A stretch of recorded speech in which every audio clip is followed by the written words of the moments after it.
ಅಕ್ರಮ ಬಾಂಗ್ಲಾ ನುಸುಳುಕೋರರು ಅಥವಾ ಅಕ್ರಮ ವಿದೇಶಿ ಪ್ರಜೆಗಳೇನಿದ್ದಾರೆ ಬೆಂಗಳೂರಿನಲ್ಲಿ ಬಹಳ ದೊಡ್ಡ ಮಟ್ಟದಲ್ಲಿ ಅವರು ವಾಸವಾಗಿದ್ದನ್ನು ನಾವು ನೋಡ್ತಾನೆ ಇದ್ದೀವಿ. ಆದರೆ ಕೋರ್ಟಿಗ ರಾಜ್ಯ ಸರ್ಕಾರಕ್ಕೆ ತಪರಾಕಿಯನ್ನು ಹಾರಿಸಿದೆ. ರಾಜ್ಯ ಸರ್ಕಾರದ ಲೆಕ್ಕ 990 ಅಷ್ಟೇ ಇದ್ದಾರೆ ಅಂತೇಳಿ, ಅದು ಜಿಲ್ಲಾವಾರು ಕೂಡ ಒಂದು ಅಂಕಿ ಸಂಖ್ಯೆಯನ್ನು ಬಿಡುಗಡೆ ಮಾಡಿದೆ.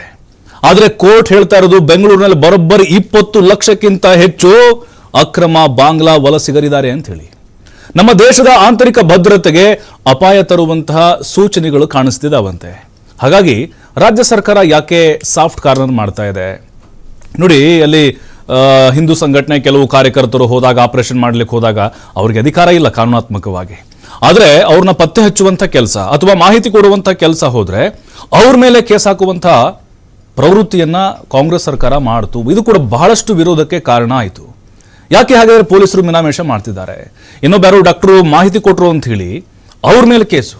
ಅವರು ವಿಧಾನಸೌಧ ಮುಂದೆ ಪಾಯ್ಸನ್ ತಗೊಂಡು ಸಾಯುವಂಥ ಒಂದು ಪ್ರಯತ್ನವನ್ನ ಮಾಡಿದ್ರು. ಬಟ್ ಇಲ್ಲಿ ಒಂದು ಪ್ರಶ್ನೆ ಕಾಡ್ತಾ ಇದೆ, ಇದರಲ್ಲಿ ಯಾರ ಪಾತ್ರ ಹೆಚ್ಚಿದೆ ನೋಡಿ? ಕೇಂದ್ರದ ಗೃಹ ಇಲಾಖೆ ಅವರು ಕಾರಣನ ಅಥವಾ ರಾಜ್ಯ ಸರ್ಕಾರಗಳ? ಅಕ್ರಮ ವಲಸಿಗರು ಹೆಂಗೆ ಬರ್ತಾರೆ, ಎಲ್ಲಿಂದ ಬರ್ತಾರೆ, ಅವ್ರಿಗೆ ವೀಸಾ ಅವಧಿ ಮುಗಿದ್ರು ಕೂಡ ಯಾಕೆ ಇಲ್ಲೇ ಇರ್ತಾರೆ?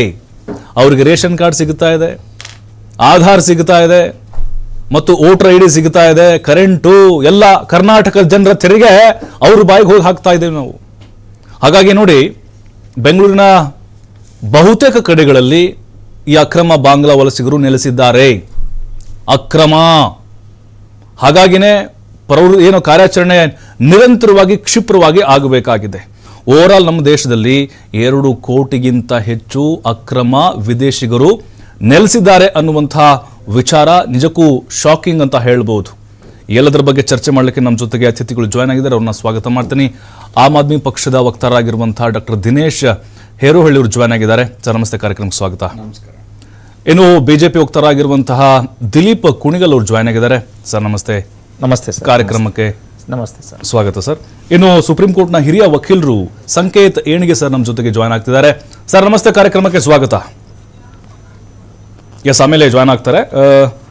ದಿನೇಶ್ ಸರ್, ಈಗ ನನ್ನ ನೇರ ಪ್ರಶ್ನೆ, ಈಗ ಅಕ್ರಮ ವಲಸಿಗರು ಬಾಂಗ್ಲಾನೋ, ಮ್ಯಾನ್ಮಾರೋ ಅಥವಾ ಪಾಕಿಸ್ತಾನ, ಬೇರೆ ಬೇರೆ ದೇಶಗಳು, ಇಲ್ಲಿ ಮೂಲ ಕಾರಣ ಯಾರು ಅಂತೇಳಿ, ಅಂದ್ರೆ ಅವರು ಬಂದು ಇಲ್ಲಿ ಠಿಕಾಣಿ ಹೂಡಲಿಕ್ಕೆ ಕಾರಣಕರ್ತರು ಯಾರಿರ್ಬೋದು ಸರ್? ಇಲ್ಲಿ ವಲಸೆ ನೀತಿ ಬಂದಾಗ ನಾವು ಯಾವುದೇ ದೇಶಗಳು ತಗೊಂಡಾಗ, ಈಗ ನಾವು ಭಾರತೀಯರು ಕೂಡ ಅಮೆರಿಕಾಗೆ ಅಕ್ರಮ ವಲಸಿಗರಿದ್ದೀವಂತೆ. ಏನು 3 ಗಂಟೆಗೆ ಒಬ್ಬ ವ್ಯಕ್ತಿ ಅಂತ ಲೇಟೆಸ್ಟ್ ರಿಪೋರ್ಟ್ ಕೊಡ್ತಾರೆ. ಅಂದರೆ ಎವ್ರಿ ಹಾಫ್ ಆನ್ ಅವರ್ಗೋ 3 ಗಂಟೆಗೋ ಒಬ್ಬ ವ್ಯಕ್ತಿ ಅಮೆರಿಕ ನುಸುಳ್ತಾನೆ ಅಂತ. ಅಂದರೆ ಆ ಫೈನಾನ್ಷಿಯಲ್ ಸ್ಟೇಟಸ್ಸು, ಅವರ ಪ್ರಾಬ್ಲಮ್ಸು, ಅಲ್ಲಿ ನಡೆಯುವಂಥ ಜಿನೋಸೈಡ್ಸ್ ಆಗ್ಬೋದು, ಆ ದೇಶಗಳಲ್ಲಿ ನಡೆಯುವಂಥ ಹತ್ಯಾಕಾಂಡಗಳಾಗ್ಬೋದು, ಇವೆಲ್ಲದಕ್ಕೆ ಅವರು ಪರಿಹಾರವಾಗಿ ಎಷ್ಟೋ ಜನ ನುಗ್ತಾರೆ.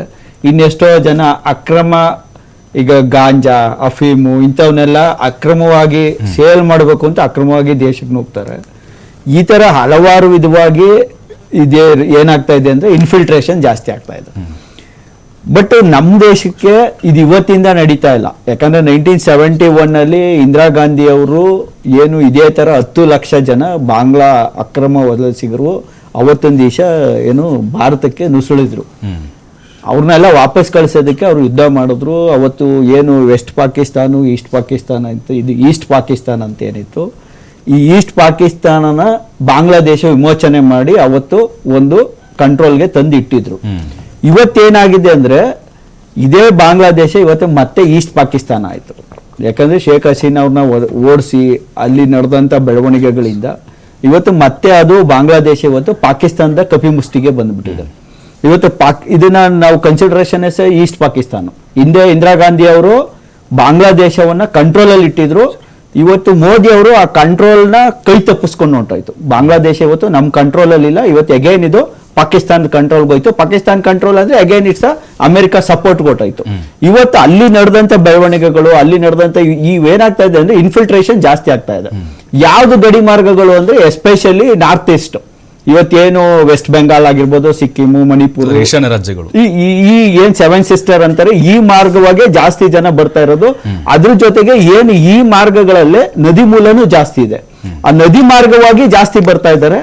ಈ ಇನ್ಫಿಲ್ಟ್ರೇಷನ್ ಜಾಸ್ತಿ ಆದಷ್ಟು ಏನಾಗ್ತಾ ಇದೆ, ಅಕ್ರಮವಾಗಿ ವಲಸೆ ಮಾಡೋದ್ರ ಜೊತೆಗೆ ಏನಾಗ್ತದೆ, ಅಕ್ರಮವಾದ ಚಟುವಟಿಕೆಗಳು ಜಾಸ್ತಿ ಆಗ್ತದೆ. ಈಗ ಕೊಲೆ ಮಾಡೋದು, ಓಡೋಗೋದು, ದರೋಡೆ ಮಾಡೋದು, ಓಡೋಗೋದು. ಈಗ ನಾವು ನೋಡ್ತಾ ಇದೀವಲ್ಲ, ಹುಣಸೂರಿನಲ್ಲಿ ನಡೆದಂತ ಒಂದು ಜುವೆಲರಿ ಶಾಪು ಯಾವ್ದೋ ಬಿಹಾರದಿಂದ ಬಂದು ಇಲ್ಲಿ ಲೂಟಿ ಮಾಡ್ತಾರೆ, ಬೈಕಲ್ಲಿ ಬಂದು ಇಲ್ಲಿ ದರೋಡೆ ಮಾಡ್ತಾರೆ ಅಂದ್ರೆ ಇದಕ್ಕೆ ನಮ್ಮ ಅವರು ಆಕ್ಚುಲಿ ಬಿಹಾರದವರ UP ಅವರ ಅನ್ನೋದು ನಮ್ಗೆ ಸ್ಪಷ್ಟತೆ ಇಲ್ಲ. ಅವರು ಮೋಸ್ಟ್ಲಿ ಅಕ್ರಮ ವಲಸಿಗರೇ ಇರ್ಬೋದು ಅನ್ನೋದು ನಮ್ಗೆ ಡೌಟ್ ಬರ್ತಾ ಇದೆ. Yes sir. ದಿಲೀಪ್ ಅವರೇ, ಈಗ ಸಹಜವಾಗಿಯೇ ಕಾಂಗ್ರೆಸ್ ಸರ್ಕಾರ ಹೇಳ್ತಿದೆ 909 ಅಷ್ಟೇ ಇದ್ದಾರೆ ಬೆಂಗಳೂರಲ್ಲಿ ಅಂತೇಳಿ, ಕೋರ್ಟ್ ಹೇಳಿದೆ 20 ಲಕ್ಷಕ್ಕಿಂತ ಹೆಚ್ಚು ಅಂತ ಹೇಳಿ. ಈಗ ನಿಮ್ಮ ಹತ್ರ ಏನಾದರೂ ಆಧಾರ ಅಥವಾ ಏನಾದರೂ ನೀವು ವರದಿ, ಅಂಕಿ ಸಂಖ್ಯೆ, ನಿಮ್ಗೆ ಕ್ಲಾರಿಟಿ ಇದೆಯಾ ಬೆಂಗಳೂರಲ್ಲಿ ಇಷ್ಟಿದಾರಪ್ಪ, ಸುಮ್ಮನೆ ಆರೋಪ ಮಾಡೋದಲ್ಲ ಸರ್? ಸರ್ ನೋಡಿ, ಈಗ ಕೋರ್ಟ್ ಹೇಳ್ತಾ ಇದೆ ಅಂತಂದ್ಮೇಲೆ, ಈಗ ಹೈಕೋರ್ಟ್ನ ಒಬ್ರು ಜಡ್ಜ್ ಹೇಳ್ತಿದ್ದಾರೆ ಅಂತಂದ್ರೆ ಅವ್ರು ಸುಮ್ಮನೆ ಹೇಳಲ್ಲ, ಅದನ್ನೊಂದು ಆಧಾರವಾಗಿ ಇಟ್ಕೊಂಡಿರ್ತಾರೆ. ಸಾಕ್ಷಿ ಅಂತ ಹೇಳಿ ಪತ್ರಿಕೆಗಳು ಬಂದಿರತಕ್ಕಂಥದ್ದು, ಮೀಡಿಯಾದಲ್ಲಿ ಬಂದಿರತಕ್ಕಂಥದ್ದು, ವರದಿಗಳನ್ನ ತೆಗೆದುಕೊಂಡು ಹೇಳಿರ್ತಾರೆ. ಇವತ್ತು ಒಂದು ರಾಜ್ಯ ಸರ್ಕಾರಕ್ಕೆ ಹೈಕೋರ್ಟ್ ಇಲ್ಲಿರ್ತಕ್ಕಂಥ ವಲಸಿಗರನ್ನ ಆಚೆ ಕಳಿಸಿ ಅನ್ನೋ ಮಟ್ಟವರೆಗೂ ರಾಜ್ಯ ಸರ್ಕಾರ ಮಂಡ ಹಿಡಿದಿದೆ ಅಂತಂದ್ರೆ ಇವತ್ತು ಅರ್ಥ ಮಾಡ್ಕೊಬೇಕಾಗಿದೆ ಯಾಕೆ ಮಾಡ್ತಾ ಇದೆ ಅಂತೇಳಿ. ಸರ್, 20 ಲಕ್ಷ ಅಂತಂದ್ರೆ ಒಂದು ಸಣ್ಣ ಸಂಖ್ಯೆ ಅಲ್ಲ. ಉದಾಹರಣೆಗೆ ಇವತ್ತು ಪುನೀತ್ ಕೆರಳ್ಳಿ ಇರ್ಬೋದು, ಮತ್ತೆ ಡಾಕ್ಟರ್ ಒಬ್ರು ನೀವು ಅವಾಗಲೇ ಹೇಳಿದ್ರಿ, ಅವ್ರು ಇರ್ಬೋದು, ಅವರೆಲ್ಲ ಸೇರ್ಕೊಂಡು ನೀವೆಲ್ಲ ಆಚೆ ಕಳಿಸ್ರಪ್ಪ ಇಲ್ಲಿರೋರ್ನ ಅಕ್ರಮ ವಲಸಿಗರನ್ನ ಅಂತ ಹೇಳಿ ಹೇಳಿದ್ರೆ, ಇವನ್ ನಾವು ಹೇಳಿದೀವಿ ಸರ್, ಸೋಷಿಯಲ್ ಮೀಡಿಯಾದಲ್ಲಿ ನಾವು ಸಹ ಅದನ್ನ ಮುಟ್ಸ್ತಕ್ಕಂಥ ಕೆಲಸವನ್ನ ಮಾಡಿದೀವಿ. ನೀವು ಯಾಕೆ ಮಾಡ್ಬೇಕು ಅಂತ ಹೇಳ್ಬೋದಾರೆ. ರಾಜ್ಯ ಸರ್ಕಾರ ಯಾರೋ ಒಬ್ಬ ಅಕ್ರಮ ವಲಸಿಗರ ಬಂದಿದ್ದಾನೆ, ಅವ್ನು ನೋಡ್ಕೊಂಡು ಕಣ್ಮುಚ್ಕೊಂಡು ಸುಮ್ಮನೆ ಕೂತ್ಕೊಂಡಿದೆ ಅಂತಂದ್ರೆ ಈ ದೇಶದ ಪ್ರಜೆ ಆಗಿ ಕೇಳ್ತಕ್ಕಂಥದ್ದು ನಮ್ಮ ಕರ್ತವ್ಯ ಸರ್. ಫಾರಿನರ್ಸ್ ಆಕ್ಟ್ ಏನ್ ಹೇಳುತ್ತೆ? ಫಾರಿನರ್ ಆಕ್ಟ್ 1946 ಪ್ರಕಾರ ಇಲ್ಲಿರ್ತಕ್ಕಂಥ ಪ್ರತಿಯೊಬ್ಬರು ಅದೊಂದು ರೀತಿ ನೀತಿಗಳನ್ನೇ ಕೊಟ್ಬಿಟ್ಟಿದ್ದಾರೆ, ಯಾವ ರೀತಿ ಆಚೆ ಕಳಿಸ್ಬೇಕು ಅಂತಕ್ಕಂಥದ್ದು. ಅಲ್ಲ, ನಿಮ್ಗೆ ಅಲ್ಲ ಈಗ ಅಕ್ರಮ ಬಾಂಗ್ಲಾ ವಲಸಿಗರು ಅಥವಾ ಅಕ್ರಮ ವಿದೇಶಿಗರು ಅಂತ ಹೇಳಿ ಈಗ ನೆನಪಾಯ್ತು ಕಾಂಗ್ರೆಸ್ ಸರ್ಕಾರದಾಗ. ನಿಮ್ ಸರ್ಕಾರದಾಗ ಒಬ್ಬ ಸರ್ ನೋಡಿ, ಅಕ್ರಮ ವಲಸಿಗರು ಬಂದಿರತಕ್ಕಂಥದ್ದೇ ಕಾಂಗ್ರೆಸ್ ಸರ್ಕಾರದ ಅವಧಿಯಲ್ಲಿ. ಯಾವ ಕಾರ್ಯಾಚರಣೆ ನಿಮ್ ಸರ್ಕಾರದ ನಾನು ಹೇಳ್ತೀನಿ, ಒಂದ್ ನಿಮಿಷ ಸರ್.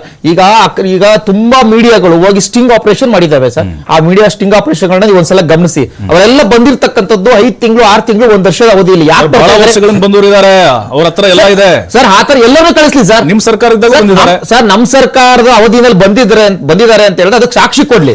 ನಾವ್ ಹೇಳ್ತಿರ್ತಕ್ಕಂಥದ್ದೇನು ಇವರ ಅವಧಿನಲ್ಲಿ ಬಂದಿದ್ದಾರೆ ಯಾವ ರೀತಿ ಅಂತ ಹೇಳ್ತೀನಿ. ಯಾವಾಗ ಕೇಂದ್ರ ಸರ್ಕಾರ SIR ಮಾಡುತ್ತೋ, ಬಿಹಾರದಲ್ಲಾಗಿರ್ಬೋದು ಅಥವಾ ಛತ್ತೀಸ್ಗಢಲ್ಲಾಗಿರ್ಬೋದು ಅಥವಾ ಇದರಲ್ಲಿ ಪಶ್ಚಿಮ ಬಂಗಾಳದಲ್ಲಾಗಿರ್ಬೋದು, SIR ಮಾಡಿದಾಗ ಆ SIR ಗೆ ದಾಖಲಾತಿ ಕೊಡೋದಿಕ್ಕೆ ಎದುರುಕೊಂಡು ಅಲ್ಲಿಂದ ಓಡೋದಂತಹ ಸರ್ ಒಂದು ವರದಿನೇ ಹೇಳುತ್ತೆ ಸರ್. ಪಶ್ಚಿಮ ಪರಗಣ ಮತ್ತೆ ಮುರ್ಷಿದಾಬಾದ್ ಚೆಕ್ ಪೋಸ್ಟ್ ಗಳಲ್ಲಿ ಒಂದು ದಿವಸಕ್ಕೆ 1,500ದಿಂದ 2,000 ಜನ ಅಕ್ರಮ ಬಾಂಗ್ಲಾದೇಶಿಗರು ಬಾಂಗ್ಲಾದೇಶಕ್ಕೆ ಹೋಗ್ತಾ ಇದ್ದಾರೆ ಅಂತೇಳಿ. ಬಾಂಗ್ಲಾದೇಶಕ್ಕೆ ಹೋಗ್ತಾ ಇರೋ ಕೆಲವರಾದ್ರೆ ಇನ್ನು ಉಳಿದವರು ಈ ಕಡೆ ಬರ್ತಿದ್ದಾರೆ. ಎಲ್ಲೆಲ್ಲಿ ಕಾಂಗ್ರೆಸ್ ಆಡಳಿತ ಇದೆಯೋ, ಹಿಮಾಚಲ ಪ್ರದೇಶ, ತೆಲಂಗಾಣ, ಬೆಂಗಳೂರು. ಸರ್, ಒಂದು ವಿಡಿಯೋ ವೈರಲ್ ಆಯ್ತು ಸರ್. ಒಬ್ಬ ಬಾಂಗ್ಲಾದೇಶದ ಹೆಣ್ಮಕ್ಳು ಬಂದು ಹೇಳ್ತಾಳೆ, ಸ್ವತಃ ಅವಳು ಬೆಂಗಾಳಿ ಭಾಷೆಯಲ್ಲಿ ಹೇಳ್ತಾಳೆ, ಅರೆ ಬೆಂಗಳೂರಿಗೆ ಬನ್ನಿ, ಬೆಂಗಳೂರಲ್ಲಿ ಎಲ್ಲಾ ಫೆಸಿಲಿಟಿ ಸಿಗುತ್ತೆ, ನಿಮಗೆ ಆಧಾರ್ ಕಾರ್ಡ್ ಸಿಗುತ್ತೆ, ರೇಷನ್ ಕಾರ್ಡ್ ಸಿಗುತ್ತೆ, ಎಲೆಕ್ಷನ್ ಕಾರ್ಡ್ ಸಿಗುತ್ತೆ, ನಿಮ್ಗೆ ಮನೆಗಳು ಟೆಂಟ್ಗಳು ಸಿಗ್ತವೆ, ಬಾಡಿಗೆ ಸಿಗ್ತವೆ, ಬನ್ನಿ ಅಂತೇಳಿ ಸ್ವತಃ ಸೋಷಿಯಲ್ ಮೀಡಿಯಾದಲ್ಲಿ ಹಂಚ್ಕೊಂಡಿದ್ದಾರೆ. ನಿಮ್ ಸರ್ಕಾರದಾಗ ಎಲ್ಲ ಸಿಕ್ಕಿದೆ ಸರ್. ಅದು ಸರ್ ಸರ್, ಎಲ್ಲಿಯೋ ಪಶ್ಚಿಮ ಬಂಗಾಳ, ನಿಮ್ಮ ಬಿಜೆಪಿ ಶಾಸಕರು ಎಲ್ಲಿಯೋ ಪಶ್ಚಿಮ ಬಂಗಾಳ ಸರ್, ಎಲ್ಲಿಯೋ ಪಶ್ಚಿಮ ಬಂಗಾಳ ಅಲ್ಲೊಂದು SIR ಆದ್ರೆ ಅಲ್ಲಿಂದ ಎದುರ್ಕೊಂಡು ಬಾಂಗ್ಲಾದೇಶ್ ಕೊಡೋಗ್ಬೇಕಾಗಿದ್ದಂತವ್ರು ಬೆಂಗಳೂರಿಗೆ ಬರ್ತಾರೆ ಅಂತ ಅರ್ಥ ಮಾಡ್ಕೊಳ್ಳಿ.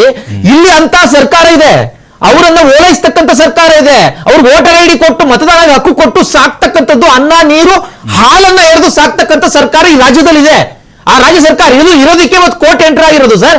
ಒಂದು ಹೈಕೋರ್ಟ್ ಹೇಳ್ಬೇಕಾ ಇಲ್ಲಿರ್ತಕ್ಕಂಥ ಅಕ್ರಮ ವಲಸಿಗರನ್ನ ಆಚೆ ಕಳಿಸ್ರಿ, ಬೇರೆ ದೇಶದ ಆಚೆ ಕಳಿಸಿ ಅಂತ ಸರ್? ಯಾರು ಭಾರತೀಯ ಇದಕ್ಕೋಗ್ಬಿಡ್ಲಿ ಸರ್, ಪಾಕಿಸ್ತಾನಕ್ಕೆ ಹೋಗ್ಲಿ, ಒಂದು ದಿವಸ ಇರಕ್ಕಾಗಲ್ಲ ಅಲ್ಲಿ. ನೀವು ಇಷ್ಟು ದಿನ ಏನ್ ಮಾಡ್ತಿದ್ರಿ ಸರ್? ನಾವು ಡೇ 1 ಇಂದಲೂ ಹೋರಾಟ ಮಾಡ್ತಾ ಇದೀವಿ ಸರ್. ಹಿಂದೂ ಅವರ ಪುನೀತ್ ಕೆರೆಹಳ್ಳಿ ಬಂದ್ರು ಅಂತ ಹೇಳಿ ಸರ್ ನೀವು ಬೇಳೆ ಬೇಯಿಸ್ತಿದ್ರಿ ಅಷ್ಟೇ. ಬಿಜೆಪಿ ಒಂದು ಅಕ್ರಮ ವಲಸಿಗರನ್ನ ಹೊರಗಟ್ಟಿ ಅಂತೇಳಿ ಒಂದು ದೊಡ್ಡ ಆಂದೋಲನ ಮಾಡ್ತಾ ಇದೆ. ಒಂದು ಪ್ರತಿ ಜಿಲ್ಲೆನಲ್ಲೂ ಒಂದು ಕಮಿಟಿಯನ್ನು ರಚನೆ ಮಾಡಿದೆ, ಅವನ್ನ ಗುರುತಿಸುವಿಕೆ ಕೆಲಸ ಮಾಡ್ತಾ ಇದೆ.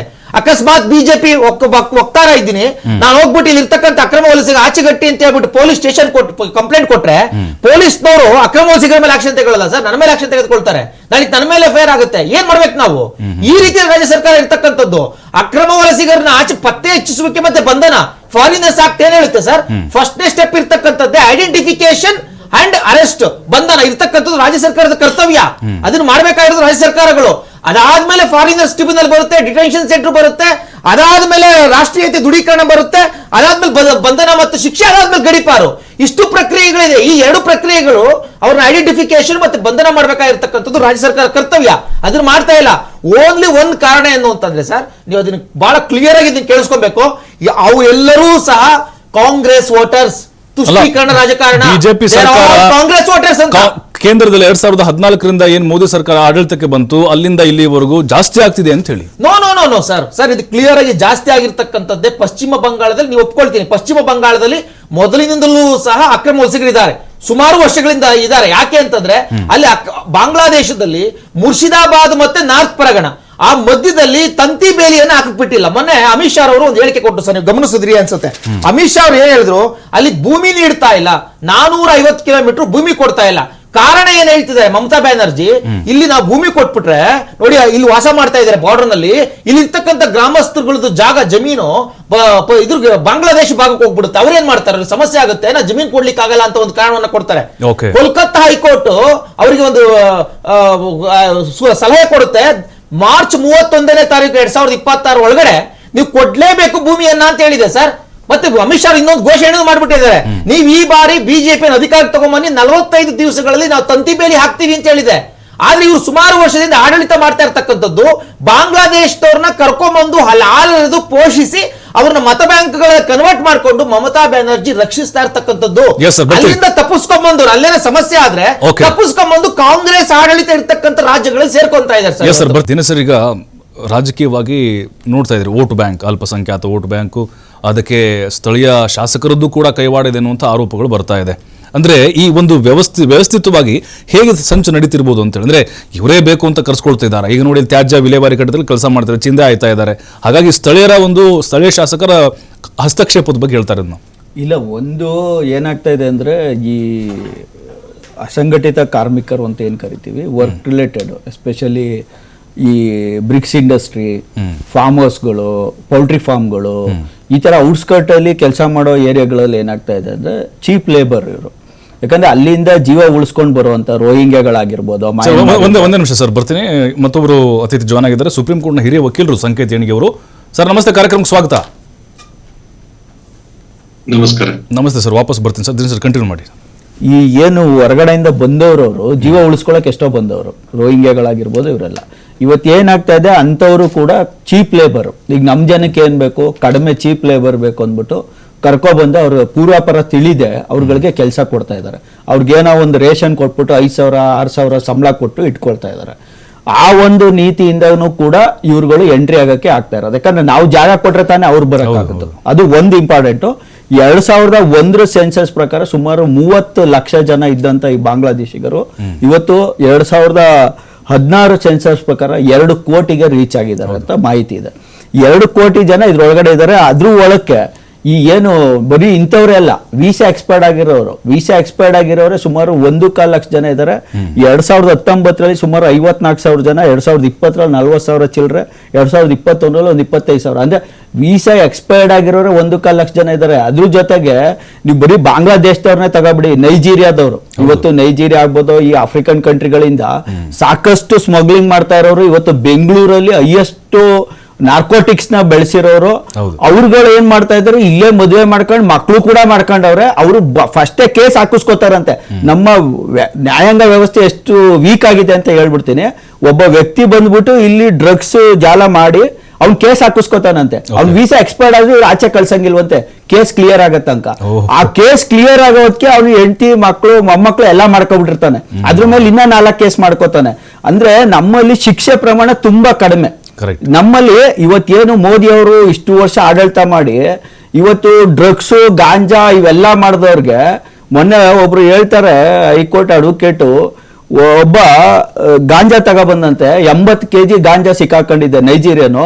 ಅವ್ನು ಕೇಳಿದ್ರಂತೆ, ಲಾಸ್ಟ್ ಟೈಮು ನೀವೇ ನನಗೆ ಏನು ಬೇಲ್ ಕೊಟ್ಟಿದ್ದೀರಾ ಸ್ವಾಮಿ ಅನ್ನಂತ. ಯಾವ್ದು ಕೇಸಲ್ಲಿ ಅಂದ್ರೆ ಇದೇ ಡ್ರಗ್ಸ್ ಮೇಲೆ ಅವಾಗ 100 kg ತಂದಿದ್ದೆ, ಈ ಸತಿ 80 kg ತಂದಿದ್ದೀನಿ. ಯಾವ ಇದು ಅಂದ್ರೆ ಹೆಲ್ತ್ ಗ್ರೌಂಡ್ ಅಲ್ಲಿ. ಅಂದ್ರೆ ನಮ್ಮಲ್ಲಿ ನ್ಯಾಯಾಂಗ ತುಂಬಾ ವೀಕ್ ಇದೆ. ಅದೇ ಸಿಂಗಾಪುರ್ ಅಲ್ಲಿ ಬರೀ 1 kg 2 kg ಗಾಂಜಾ ಸಿಗ್ದವ್ರನ್ನ ನೇಣಿಗಾಕ್ತಾರೆ. ನಮ್ಮ ದೇಶದ ನ್ಯಾಯಾಂಗ ವ್ಯವಸ್ಥೆ ಸತ್ತೋಗಿರೋದ್ರಿಂದ ಏನಾಗ್ತದೆ, ಇಂಥವ್ರೆಲ್ಲ ಬಂದು ತುಂಬಿಕೊಳ್ಳಕ್ಕೆ ಆರಾಮಾದ ಒಂದು ಹುಲ್ಗಾವಲಾಗಿದೆ. ಅದಕ್ಕೆ ಮುಖ್ಯ ಕಾರಣ ನ್ಯಾಯಾಂಗ ವ್ಯವಸ್ಥೆ ವೀಕ್ ಆಗಿರೋದು ಅಂತ ನಾನು ಹೇಳ್ತಾ ಇದ್ದೀನಿ. Correct sir. ಸಂಕೇತ್ ಸರ್, ಈಗ ಅಕ್ರಮ ವಲಸಿಗರ ಬಗ್ಗೆ ನಾವು ಚರ್ಚೆ ಮಾಡ್ತಿದ್ವಿ ಸರ್. ಬಾಂಗ್ಲಾದೇಶಿಗರು ಸುಮಾರು 20 ಲಕ್ಷಕ್ಕಿಂತ ಹೆಚ್ಚಿನ ಸಂಖ್ಯೆಯಲ್ಲಿದ್ದಾರೆ ಅಂತ ಹೈಕೋರ್ಟ್ ಹೇಳಿದೆ. ಅಂದ್ರೆ ಅಂದಾಜಿನ ಸಂಖ್ಯೆ ಹೇಳಿದೆ ವಾದ ಪ್ರತಿವಾದ ನಡೆಯುವ ಸಂದರ್ಭದಲ್ಲಿ.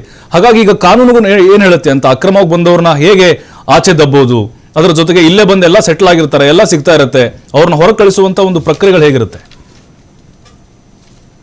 ಪಾರ್ಲಿಮೆಂಟ್ ನಿಂದ ಹಾ, 3 ಕಾನೂನುಗಳು ಇದಾವೆ. ಒಂದು ಫಾರಿನರ್ಸ್ ಆಕ್ಟ್ ಆಫ್ 1946, ಓಕೆ, ಎರಡನೇದು passport entry into India act of 1920, ಮತ್ತು ಮೂರನೇದ್ದು immigration and foreigners act of 2025. 3 act ಗಳಿದಾವೆ. ಓಕೆ, ಫಾರಿನ್ ದಿಂದ ನಮ್ಮ ದೇಶಕ್ಕೆ ಬರ್ಬೇಕಂದ್ರೆ ಒಂದು ಸ್ಟ್ಯಾಂಡರ್ಡ್ ಆಪರೇಟಿಂಗ್ ಪ್ರೊಸೀಜರ್ ಇದೆ, ಗೈಡ್ಲೈನ್ಸ್ ಇದೆ, ಆ ಪ್ರಕಾರ ನಡ್ಕೊಂಡು ಹೋಗ್ಬೇಕು ಅನ್ನೋದ್ರ ಬಗ್ಗೆ ಮಿನಿಸ್ಟ್ರಿ ಆಫ್ ಹೋಮ್ ಅಫೇರ್ಸ್ ಕೂಡ ಸಾಕಷ್ಟು ಸರ್ಕ್ಯುಲರ್ ಗಳನ್ನ ಇನಿಶಿಯೇಟ್ ಮಾಡಿರ್ತಾರೆ, ಇಶ್ಯೂ ಮಾಡ್ತಾ ಇರ್ತಾರೆ ಟೈಮ್ ಟು ಟೈಮ್. ಈಗ ಒಬ್ಬ ಫಾರಿನರ್ ಬೆಂಗಳೂರಲ್ಲೋ ಅಥವಾ ಮತ್ತೊಂದು ಊರಲ್ಲಿ ಇದಾರೆ ಅಂತಂದ್ರೆ ಬಾರ್ಡರ್ ಕ್ರಾಸ್ ಮಾಡಿ ಬರ್ತಾರೆ, ಹಂಗೆ ಬರಕಂತೂ ಆಗಲ್ಲ. ಹೌದು. ಅಥವಾ ವಿಮಾನದಲ್ಲಿ ಬಂದಿರ್ತಾರೆ. ವಿಮಾನದಲ್ಲಿ ಬಂದ್ರು ಅಂದ್ರೆ ಅವ್ರು ಎಷ್ಟು ದಿನ ಬಂದಿರ್ತಾರೆ, ಏನು ಎಂಟ್ರಿ ಎಲ್ಲ ಇಮಿಗ್ರೇಷನ್ ಎಲ್ಲ ಎಂಟ್ರಿ ಇರುತ್ತೆ. ಇದು ಒಂದು. ಫಸ್ಟಿಗೆ ಒಂದ್ಸರಿ ಬಾರ್ಡರ್ ಕ್ರಾಸ್ ಮಾಡಿ ಬರ್ಬೇಕು ಅಂತಂದ್ರೆ it's a failure of the defence intelligence of the central intelligence at the first place. ನಾನು ಈ ಪಕ್ಷ ಆ ಪಕ್ಷ ಮತ್ತೊಂದು ನಾನು ಮಾತನಾಡ್ತಾ ಇಲ್ಲ, ಜನರಲ್ ಆಗಿ ನಾನು ಹೇಳ್ತಾ ಇರೋದು it's a defence of central intelligence in order to allow a person to enter into India. ಇದು ಮೊದಲೇದು. ಎರಡನೇದ್ದು, ಕೆಲವೊಮ್ಮೆ ದೇಶದಲ್ಲಿ ಇಲ್ಲಿಗಲ್ ಇಮಿಗ್ರೆಂಟ್ ಅಂತ ಬರ್ಲಾರ್ದೇನೆ ವ್ಯಾಲಿಡ್ ವೀಸಾ ಮೇಲೆ ಪರ್ಮಿಷನ್ ಮೇಲೆನೆ ಬಂದಿರ್ತಾರೆ ಕೆಲವು ಜನ, ಮತ್ತು ಹೆಚ್ಚುವರಿಯಾಗಿ ಉಳಿದ್ ಬಿಡ್ತಾರೆ ಇಲ್ಲೇನೆ. ಅವ್ರು ಯಾರು ಬಂದಿರ್ತಾರೆ ಅನ್ನೋ ಸಂಪೂರ್ಣ ಮಾಹಿತಿ ಸೆಂಟ್ರಲ್ ಗವರ್ಮೆಂಟ್ ಗೆ ಮತ್ತು ಇಂಟೆಲಿಜೆನ್ಸ್ ಡಿಪಾರ್ಟ್ಮೆಂಟ್ ಗೆ ಇರುತ್ತೆ. ಎಷ್ಟು ದಿನ ಅವ್ರ ವೀಸಾ ಇದೆ ಅನ್ನೋದು ಗೊತ್ತಿರುತ್ತೆ, ಆ ವೀಸಾ ಯಾವಾಗ ಎಕ್ಸ್ಪೈರ್ ಆಗುತ್ತೆ ಅನ್ನೋದು ಗೊತ್ತಿರುತ್ತೆ.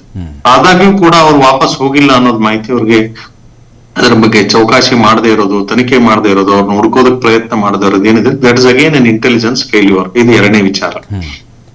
ಈ ವಿಚಾರಗಳಲ್ಲಿ ಸ್ಟೇಟ್ ಇಂಟೆಲಿಜೆನ್ಸ್ ಕೂಡ ಕೆಲವೊಂದು ಮಟ್ಟಕ್ಕೆ ಕೆಲವೊಂದು ಆಯಾಮಗಳಲ್ಲಿ ಅದ್ರದ್ದು ಕೂಡ ಒಂದು ಪಾತ್ರ ಇರುತ್ತೆ.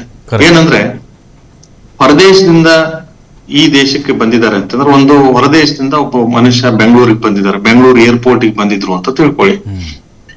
ಎಷ್ಟು ದಿನ ಬಂದಿದ್ದಾರೆ, ವಾಪಸ್ ಹೋಗಿದಾರೋ ಇಲ್ಲೋ, ಅಥವಾ ಎಲ್ಲಿದ್ದಾರೆ ಅನ್ನೋದ್ರ ಬಗ್ಗೆ ಮಾಹಿತಿ ಪಡೆಯೋದಾಗ್ಲಿ, ಅವರ ಚಲನವಲನಗಳ ಬಗ್ಗೆ ಮಾಹಿತಿ ಪಡೆಯೋದಾಗ್ಲಿ ಸ್ಟೇಟ್ ಇಂಟೆಲಿಜೆನ್ಸ್ ಒಂದು ಕಾರ್ಯ ಇರ್ತದೆ. ಬಟ್ ಕೆಲವೊಮ್ಮೆ ಏನಾಗ್ತದೆ, ಅವರು ಹೊರದೇಶದಿಂದ ಒಂದು ರಾಜ್ಯಕ್ಕೆ ಬರ್ತಾರೆ, ಅಲ್ಲಿಂದ ಬಸ್ಸೋ ಟ್ರೈನೋ ಮುಖಾಂತರ ಬೇರೆ ರಾಜ್ಯಕ್ಕೆ ಹೋಗ್ತಾರೆ. ಅವಾಗ ಸ್ಟೇಟ್ ಇಂಟೆಲಿಜೆನ್ಸ್ ಗೆ ಅದ್ರ ಬಗ್ಗೆ ಮಾಹಿತಿ ಇರಲ್ಲ. ಯಾರು ಬಂದ್ರು, ಎಲ್ಲಿ ಬಂದ್ರು, ಯಾವ ಕಡೆ ಹೋದ್ರು ಅನ್ನೋದ್ರ ಬಗ್ಗೆ ಮಾಹಿತಿ ಇರಲ್ಲ. ಕೆಲವೊಮ್ಮೆ ಅದನ್ನ ಹುಡುಕೋದ್ ಕಷ್ಟ ಆಗುತ್ತೆ, ನಂಬರ್ ಗಳನ್ನ ಚೇಂಜ್ ಮಾಡ್ತಾ ಇರ್ತಾರೆ. ಬಟ್ ಸೆಂಟ್ರಲ್ ಇಂಟೆಲಿಜೆನ್ಸ್ ಗೆ ಸಂಪೂರ್ಣ ಮಾಹಿತಿ ಇರುತ್ತೆ, ಇಮಿಗ್ರೇಷನ್ ಡಿಪಾರ್ಟ್ಮೆಂಟ್ ಗೆ ಸಂಪೂರ್ಣ ಮಾಹಿತಿ ಇರ್ತದೆ. ಎಷ್ಟು ಜನ ಇಂಡಿಯಾಕ್ಕೆ ಬಂದಿದ್ದಾರೆ, ಎಷ್ಟು ಜನದ್ದು ಎಲ್ಲಿವರೆಗೆ ವ್ಯಾಲಿಡ್ ಪರ್ಮಿಟ್ ಇದೆ, ಎಷ್ಟು ಜನ ವಾಪಸ್ ಹೋಗಿದ್ದಾರೆ, ಎಷ್ಟು ಜನ ಹೋಗಿಲ್ಲ ಅನ್ನೋದ್ರ ಬಗ್ಗೆ ಸಂಪೂರ್ಣ ಮಾಹಿತಿ ಇರ್ತದೆ. ಅವರು ಯಾರ್ಯಾರು ವಾಪಸ್ ಹೋಗಿಲ್ಲ, ಯಾರ್ಯಾರು ಪರ್ಮಿಟ್ ಎಕ್ಸ್ಪೈರ್ ಆಗಿದೆ ಅವ್ರ ಬಗ್ಗೆ ಒಂದು ಡಿಕ್ಲರೇಷನ್ ಮಾಡ್ಕೋಬೇಕಾಗತ್ತೆ, ಅಥವಾ ಅದ್ರ ಬಗ್ಗೆ ಸರ್ಕ್ಯುಲರ್ ಇಶ್ಯೂ ಮಾಡ್ಬೇಕಾಗತ್ತೆ, ವಾರಂಟ್ ಇಶ್ಯೂ ಮಾಡ್ಬೇಕಾಗತ್ತೆ, ಅದ್ರ ಕಾರ್ಯಾಚರಣೆಗೆ ಇಳಿಬೇಕಾಗತ್ತೆ. ಸ್ಟೇಟ್ ಗಳಿಗೂ ಕೂಡ ಸರ್ಕ್ಯುಲರ್ ಡೈರೆಕ್ಷನ್ಸ್ ಎಲ್ಲ ಕೊಟ್ಟು ಅವ್ರನ್ನ ಹುಡುಕೋದಕ್ಕೆ ಕಾರ್ಯಾಚರಣೆಗೆ ಪ್ರಯತ್ನ ಮಾಡ್ಬೇಕು. ಅಲ್ಲ, ಬಟ್ ಕರ್ನಾಟಕದಲ್ಲಿ ಮಾಹಿತಿ ಕೊಟ್ಟವ್ರ ಮೇಲೆನೆ ಕೇಸ್ ಹಾಕ್ತಾ ಇದಾರೆ ಸರ್, ಅವ್ರನ್ನೇ ಒಳಗ್ ಹಾಕ್ತಿದ್ದಾರೆ, ಅವ್ರ ಮೇಲೆನೆ ಸುಳ್ಳು ಆರೋಪಗಳನ್ನ ಮಾಡ್ತಾ ಇದ್ದಾರೆ, ಪೊಲೀಸರು ಸಹಕಾರ ಕೊಡ್ತಿಲ್ಲ ಅಂತೇಳಿ ಆರೋಪಗಳಿದಾವೆ. ಇದು ಒಂದೇ ವಿಚಾರ.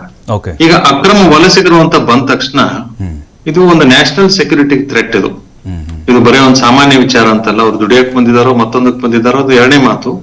ಬಟ್ ಇಲ್ಲಿಗಲ್ ಆಗಿ ಒಂದು ದೇಶದ ಬೌಂಡ್ರಿಯಲ್ಲಿ ಇನ್ನೊಬ್ರು ಬಂದಿದ್ದಾರೆ ಅಂತಂದ್ರೆ, ನಮ್ಮ ಮನೆ ಕಾಂಪೌಂಡ್ ನಲ್ಲಿ ಇನ್ನೊಬ್ರು ಬಂದಿದ್ದಾರೆ ಅಂತಂದ್ರೆ, ಅವ್ರು ಒಳ್ಳೆಯವರು ಇರ್ಬೋದು, ಕೆಟ್ಟವ್ರು ಇರ್ಬೋದು, ಪರ್ಮಿಷನ್ ಇಲ್ಲದೆ ಬಂದಿದ್ದಾರೆ, ಪರ್ಮಿಷನ್ ಇಲ್ಲದೆ ಉಳಿದಿದ್ದಾರೆ ಅಂತಂದ್ರೆ there is something to be taken very seriously. ಇದು ಮೊದಲೇದ್ದು.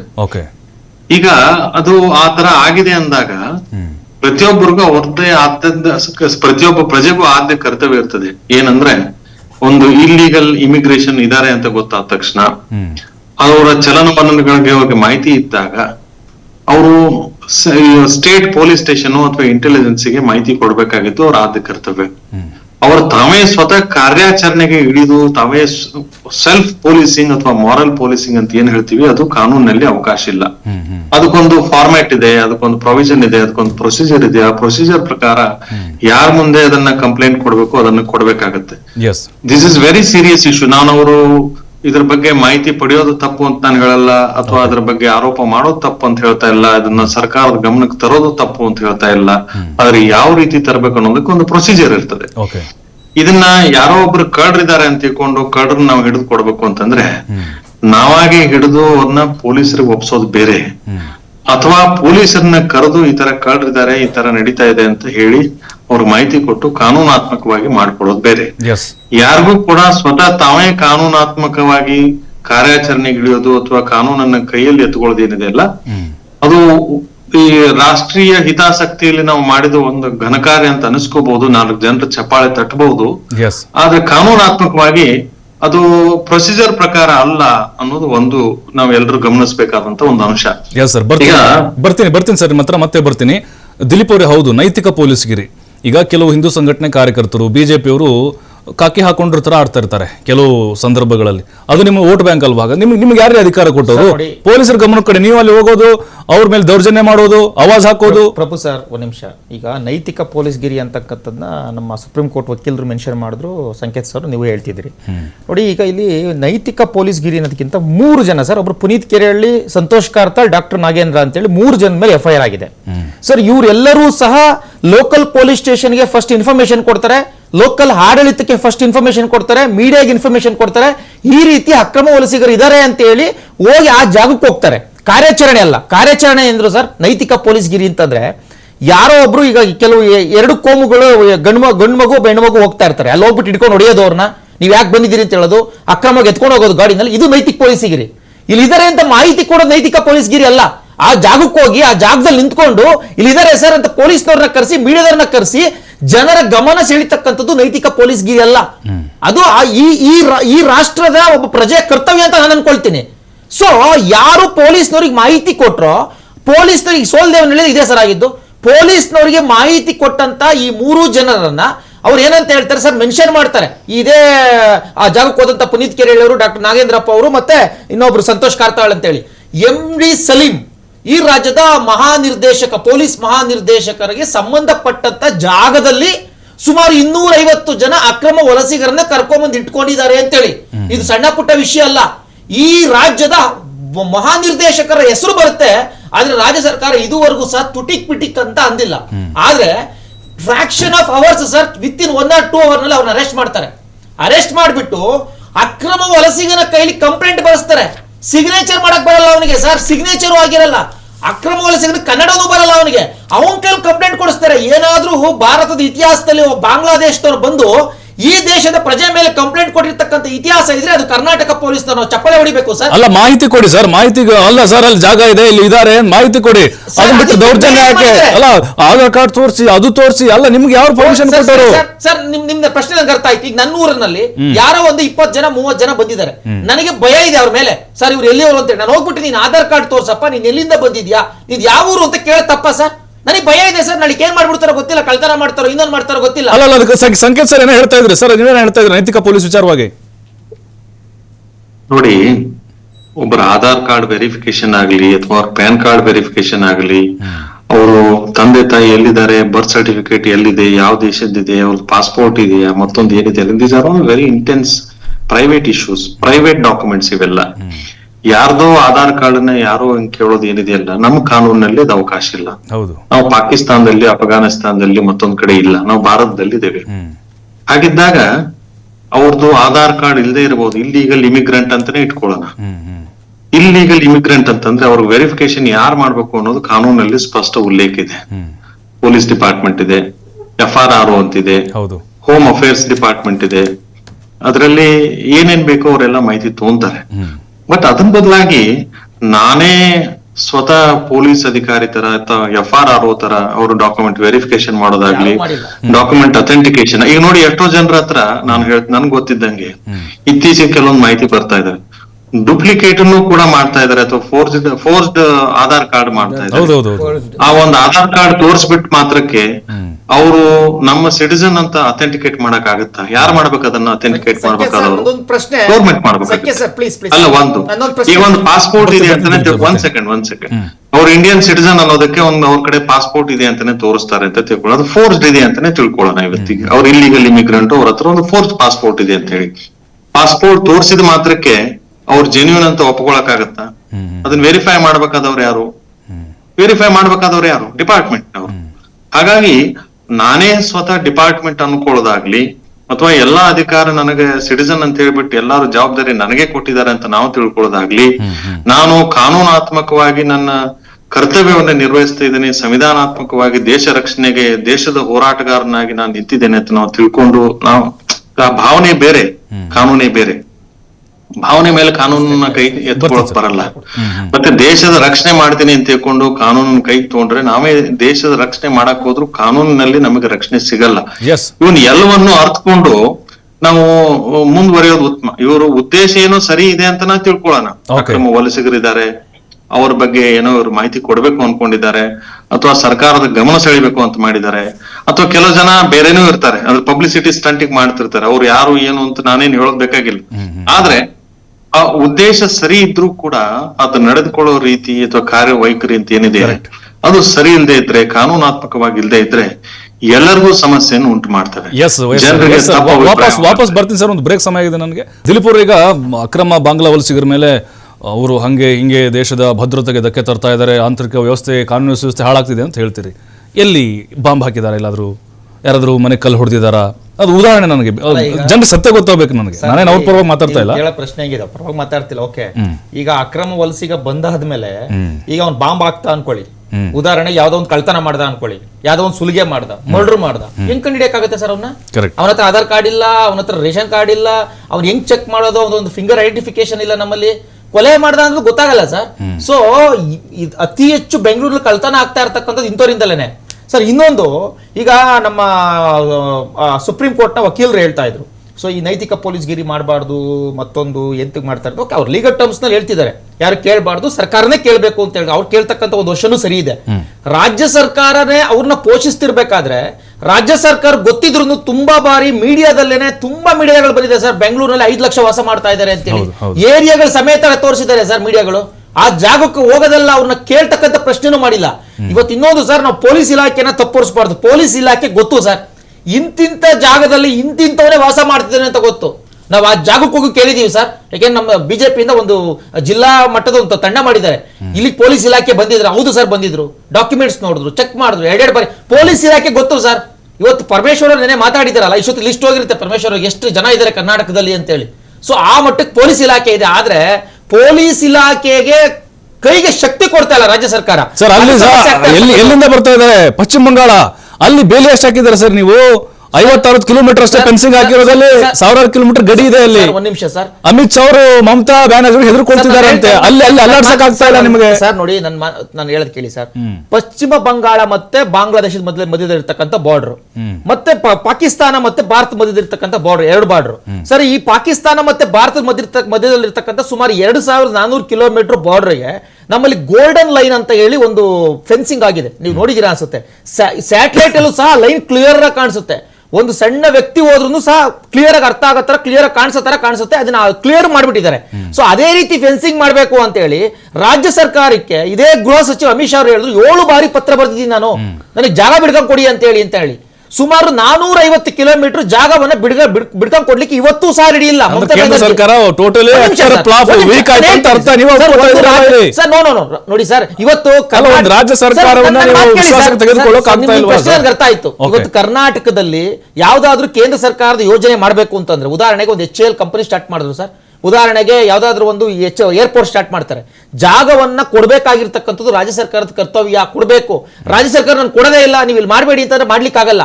ಅದಾದ್ಮೇಲೆ ಅದಾದ್ಮೇಲೆ ಕಾನೂನು ವಿರುದ್ಧವಾಗಿ ಹೈಕೋರ್ಟ್ ಆರ್ಡರ್ ಮೇಲೆ ಹೋಗ್ತಕ್ಕಂಥದ್ದು. ಹೈಕೋರ್ಟ್ ಯಾಕೆ ಹೇಳ್ತು ಸರ್? ಕೋಲ್ಕತ್ತಾ ಹೈಕೋರ್ಟ್ ಮಾರ್ಚ್ 31ನೇ ತಾರೀಕು ಒಳಗಡೆ ನೀವು ಜಾಗ ಬಿಡ್ಕೊಂಡು ಕೊಡ್ಲೇಬೇಕು ಅಂತ ಹೇಳಿದೆ ಕೋಲ್ಕತ್ತಾ ಹೈಕೋರ್ಟ್ ಪಶ್ಚಿಮ ಬಂಗಾಳ ಸರ್ಕಾರಕ್ಕೆ.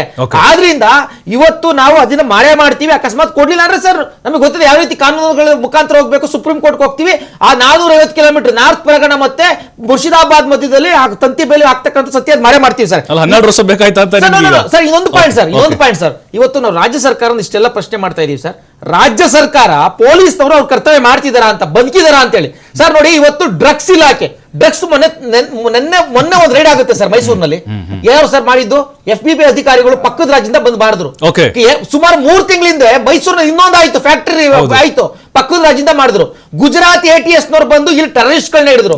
ರನ್ಯಾರವನ್ನ ಪಕ್ಕದ ರಾಜ್ಯದವರು ಇಡಬೇಕು, ವೀರೇಂದ್ರ ಪಪ್ಪಿಯನ್ನ ಬಂದು ಪಕ್ಕದ ರಾಜ್ಯದವರು ಇಡಬೇಕು.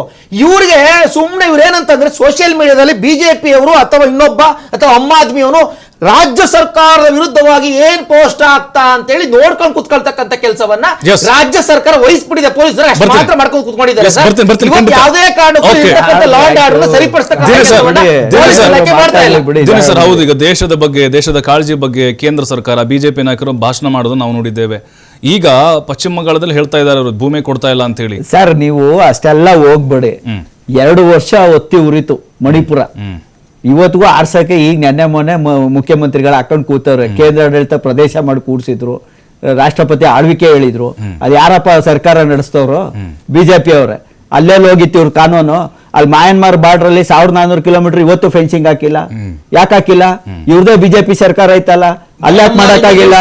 ಇವತ್ತು ನಾನು ಹೇಳ್ತೀನಿ, ನಾಳೆ ನೀವು ಮಾತಾಡೋ ಕೂತಿದ್ವಲ್ರಿ, ನಾವು ಮಾತಾಡ್ತೀನಿ, ನನ್ನ ಮಂಡನೆ ಮಾಡತ್ತಂತ ಸುಮ್ಮನೆ. ಇವತ್ತು ಎಷ್ಟು ದೇಶ ಹೀನಾಯ ಸ್ಥಿತಿಗೆ ಹೋಗಿದೆ ಅಂದ್ರೆ ಅಂಡರ್ ಮೋದಿ ಗವರ್ನೆನ್ಸ್. ಇವತ್ತು ಮಯನ್ಮಾರ್ ಅವರು ಇಂಡಿಯನ್ಸ್ 300 ಜನ ಹುಡುಗರನ್ನ ನಾವು ಏನೋ ಉದ್ಯೋಗ ಕೊಡ್ತೀವಿ ಅಂದ್ಬಿಟ್ಟು ಥೈಲ್ಯಾಂಡ್ ಮುಖಾಂತರ ಮಯನ್ಮಾರ್ ಗೌರ್ಮೆಂಟ್ ಅಲ್ಲಿ ಡಿಫೆನ್ಸ್ ಅವರು ಕಾಡೊಳಗೆ ಇಟ್ಕೊಂಡು ಅವ್ರನ್ನ ಇಲ್ಲಿಗೆ ಏನೋ ಸೈಬರ್ ಫ್ರಾಡ್ ಮಾಡೋದಕ್ಕೆ ಬಳಸ್ಕೋತಾರೆ. ಅಂತ ಜನರುಗಳ ಮೇಲೆ ಮೋದಿ ಅವ್ರು ಏನು ಆಕ್ಷನ್ ತಗೊಳ್ಳಲ್ಲ. ಪಾಪ ಅಲ್ಲಿ ಏರೋಪ್ಲೇನ್ ಕಳಿಸ್ಬಿಟ್ಟು ಕರ್ಕ ಬಂದಿದ್ದು ಒಂದೇ, ಇವ್ರದ್ದು 56 ಇಂಚಿನ ಎದೆ ತಾಕತ್ತು. ಅದೇ ಟ್ರಂಪ್ ವೆನಿಜುಲಾ ಒಂದು ತಪ್ಪು ಮಾಡಿದ್ರೆ ಆ ಪ್ರೆಸಿಡೆಂಟೇ ಎತ್ತಾಕ ಬರ್ತಾರೆ. ಇವರು ಅದೇ ಮಯನ್ಮಾರ್ಗೆ ಇವರೇ ರಸ್ತೆ ಮಾಡ್ಕೊಡ್ತಾರೆ, ಥೈಲ್ಯಾಂಡ್ ಮುಖಾಂತರ ಇವರೇ ದುಡ್ಡು ಕೊಡ್ತಾರೆ, ಇವರೇ ಕೋವಿಡ್ಗೆ ವ್ಯಾಕ್ಸಿನ್ ಕೊಡ್ತಾರೆ, ಎಲ್ಲಾ ಮಾಡ್ಬಿಟ್ಟು ಇವತ್ತು ಅವ್ರು ಎದ್ರುಕೊಂಡು ಅವ್ರ ಮುಂದೆ ಎದ್ರುಕೊಂಡು ಕೈ ಕೊಟ್ಕೊಂಡು ಕೂತವ್ರೆ. 300 ಜನ ಒತ್ತೆಯಾಗಿ ಇಟ್ಕೊಂಡ ಮೇಲೆ ಇವ್ರು ಅವ್ರ ಮೇಲೆ ಏನು ಆಕ್ಷನ್ ತಗೊಳ್ಳಿಲ್ಲ. ಇವತ್ತು ಹಿಂದೆ ಭಾರತ ಅಮೆರಿಕನ ಎದುರಿಸಿತ್ತು, ಭಾರತ ಅವತ್ತು ಬಾಂಗ್ಲಾದೇಶ ಎದುರಿಸಿತ್ತು. ಇವತ್ತು ಭಾರತ ಪಕ್ಕ ಇರೋ ಮಯನ್ಮಾರ್ಗೆ ಎದುರ್ಕ ಕೂತೈತೆ, ಪಕ್ಕದಲ್ಲಿರೋ ಬಾಂಗ್ಲಾದೇಶಕ್ಕೆ ಎದುರ್ಕೊಂಡು ಕೂತೈತೆ, ಪಕ್ಕದಲ್ಲಿರೋ ಶ್ರೀಲಂಕಾಕ್ಕೆ ಎದುರ್ಕ ಕೂತೈತೆ. ಅಂತ ವಿದೇಶ ನೀತಿಗಳನ್ನ ಮಾಡಿಕೊಂಡು ಇದೇ ಅದಾನಿ ಕರ್ಕೊಂಡೋಗಿ ಎಲ್ಲ ಬಿಸ್ನೆಸ್ ಮಾಡಕ್ ಹೋಗಿ ಇವತ್ತು ಇದೇ ಅದಾನಿ ಕರ್ಕೊಂಡು ನೋಡ್ರಿ, ಅದಾನಿ ಕರ್ಕೊಂಡು ಅವ್ರ ಜೊತೆ ಬಿಸ್ನೆಸ್ ಮಾಡಿಕೊಂಡು ಬಿಸ್ನೆಸ್ಗೆ ಈಡಾಗಿ ದೇಶನ ಬಲಿ ಕೊಡ್ತಾ ಇದ್ದಾರೆ. ಇದೇ ಅದಾನಿ ಕರ್ಕೊಂಡು ಅಕ್ಕಪಕ್ಕ ದೇಶಗಳಲ್ಲಿ ಬಿಸ್ನೆಸ್ ಮಾಡಿಕೊಂಡು ಈ ದೇಶನ ಬಲಿ ಅಂದ್ರೆ ಸರ್, ಈಗ ನರೇಂದ್ರ ಮೋದಿ ಅವರು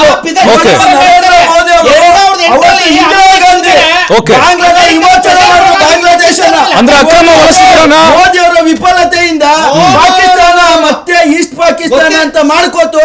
ಇವತ್ತು ಬಾಂಗ್ಲಾದೇಶ ಅಂತ ಹೆಸರಿರ್ಬೋದು, ಅದು ಈಸ್ಟ್ ಪಾಕಿಸ್ತಾನನೇ. ಇವತ್ತು ಪಾಕಿಸ್ತಾನದ ಕಂಟ್ರೋಲ್ ಅಲ್ಲೇ ಇದೆ ಇವತ್ತು ಬಾಂಗ್ಲಾದೇಶ. ಅದೆಲ್ಲ ಆಗಿದ್ದು ಯಾಕೆಂದ್ರೆ ಇವರ ಯಾವ ಮೋದಿ ಅವರು ಕರ್ಕೊಂಡೋಗಿ ಅದಾಗಿ ಬಿಸ್ನೆಸ್ ಇಂಪ್ಲಿಮೆಂಟ್ ಮಾಡಕ್ ಹೋಗಿ ಆ ದೇಶದ ಕಂಟ್ರೋಲ್ ಕಳ್ಕೊಂಡ್ರು. ಇವತ್ತು ನೀವು ಹೇಳ್ತಾ ಇರೋದು ಅಲ್ಲ, ಇದ್ರ ಮೇಲೆ ಸರ್ ವೀಕ್ನೆಸ್ ಅಂತ ನಾನು ಅಲ್ಲ, ಇದ್ರ ಮೇಲೆ ಬಿಜೆಪಿ ರಾಜಕೀಯ ಲಾಭ ಸರ್, ರಾಜಕೀಯ ಲಾಭ ಆಗ್ತಾ ಇದೆ ಅಂತ ನೋಡಿ ಸರ್. ಯಾರಿಗೆ ಕೊಟ್ಟಿದ್ದೀವಿ? ಯಾರು ಕೊಟ್ಟಿದ್ದೀವಿ? ಇದೇ ಬಿಜೆಪಿ ಅವರು ಕೊಟ್ಟಿದ್ದೀವಿ. ನಾನು ಹೇಳೋದು ಇವತ್ತು ತಾಳಿ ಸರ್, ಇವತ್ತು ನ್ಯಾಯಾಂಗ ಇಲಾಖೆ ಯಾರ ಕತೆ ಇದೆ? ಏನ್ ಮಾಡ್ತಾರೆ? ಇವತ್ತು ಟನ್ ಗಟ್ಲೆ ಗಾಂಜಾ ತಂದ್ರು ಯಾಕೆ ಶಿಕ್ಷೆ ಪ್ರಮಾಣ ಅಷ್ಟೇ ಇದೆ, ಯಾಕೆ ಇವರು ಇದ್ ಮಾಡಿಲ್ಲ? ಜಾಸ್ತಿ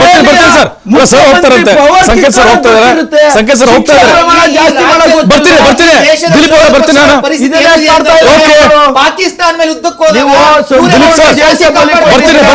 ನಿಮ್ಮ ಬಿಸ್ನೆಸ್ ಅಮೆರಿಕದ ವಿಚಾರಕ್ಕೆ ಹೋದಾಗ ಅಮೆರಿಕಾಗೆ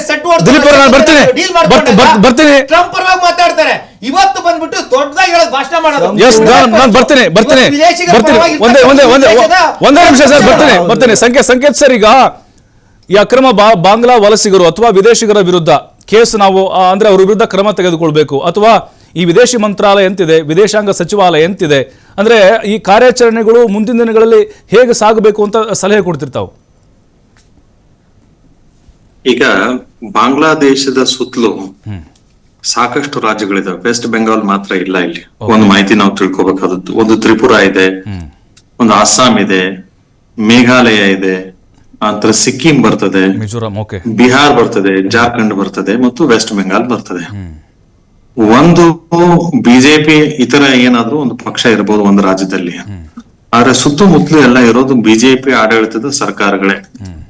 ಹಾಗಿದ್ದಾಗ ಆ ರಾಜ್ಯಗಳಲ್ಲಾದ್ರೂ ಏನ್ ಕ್ರಮ ತೆಗೆದುಕೊಂಡಿಲ್ಲ ಅಂದ್ರೆ ತೆಗೆದುಕೊಳ್ಬೇಕಾದದ್ದು ಬಿಜೆಪಿ ಸರ್ಕಾರದ ಆದ್ಯ ಕರ್ತವ್ಯ. ಇದು ಒಂದು.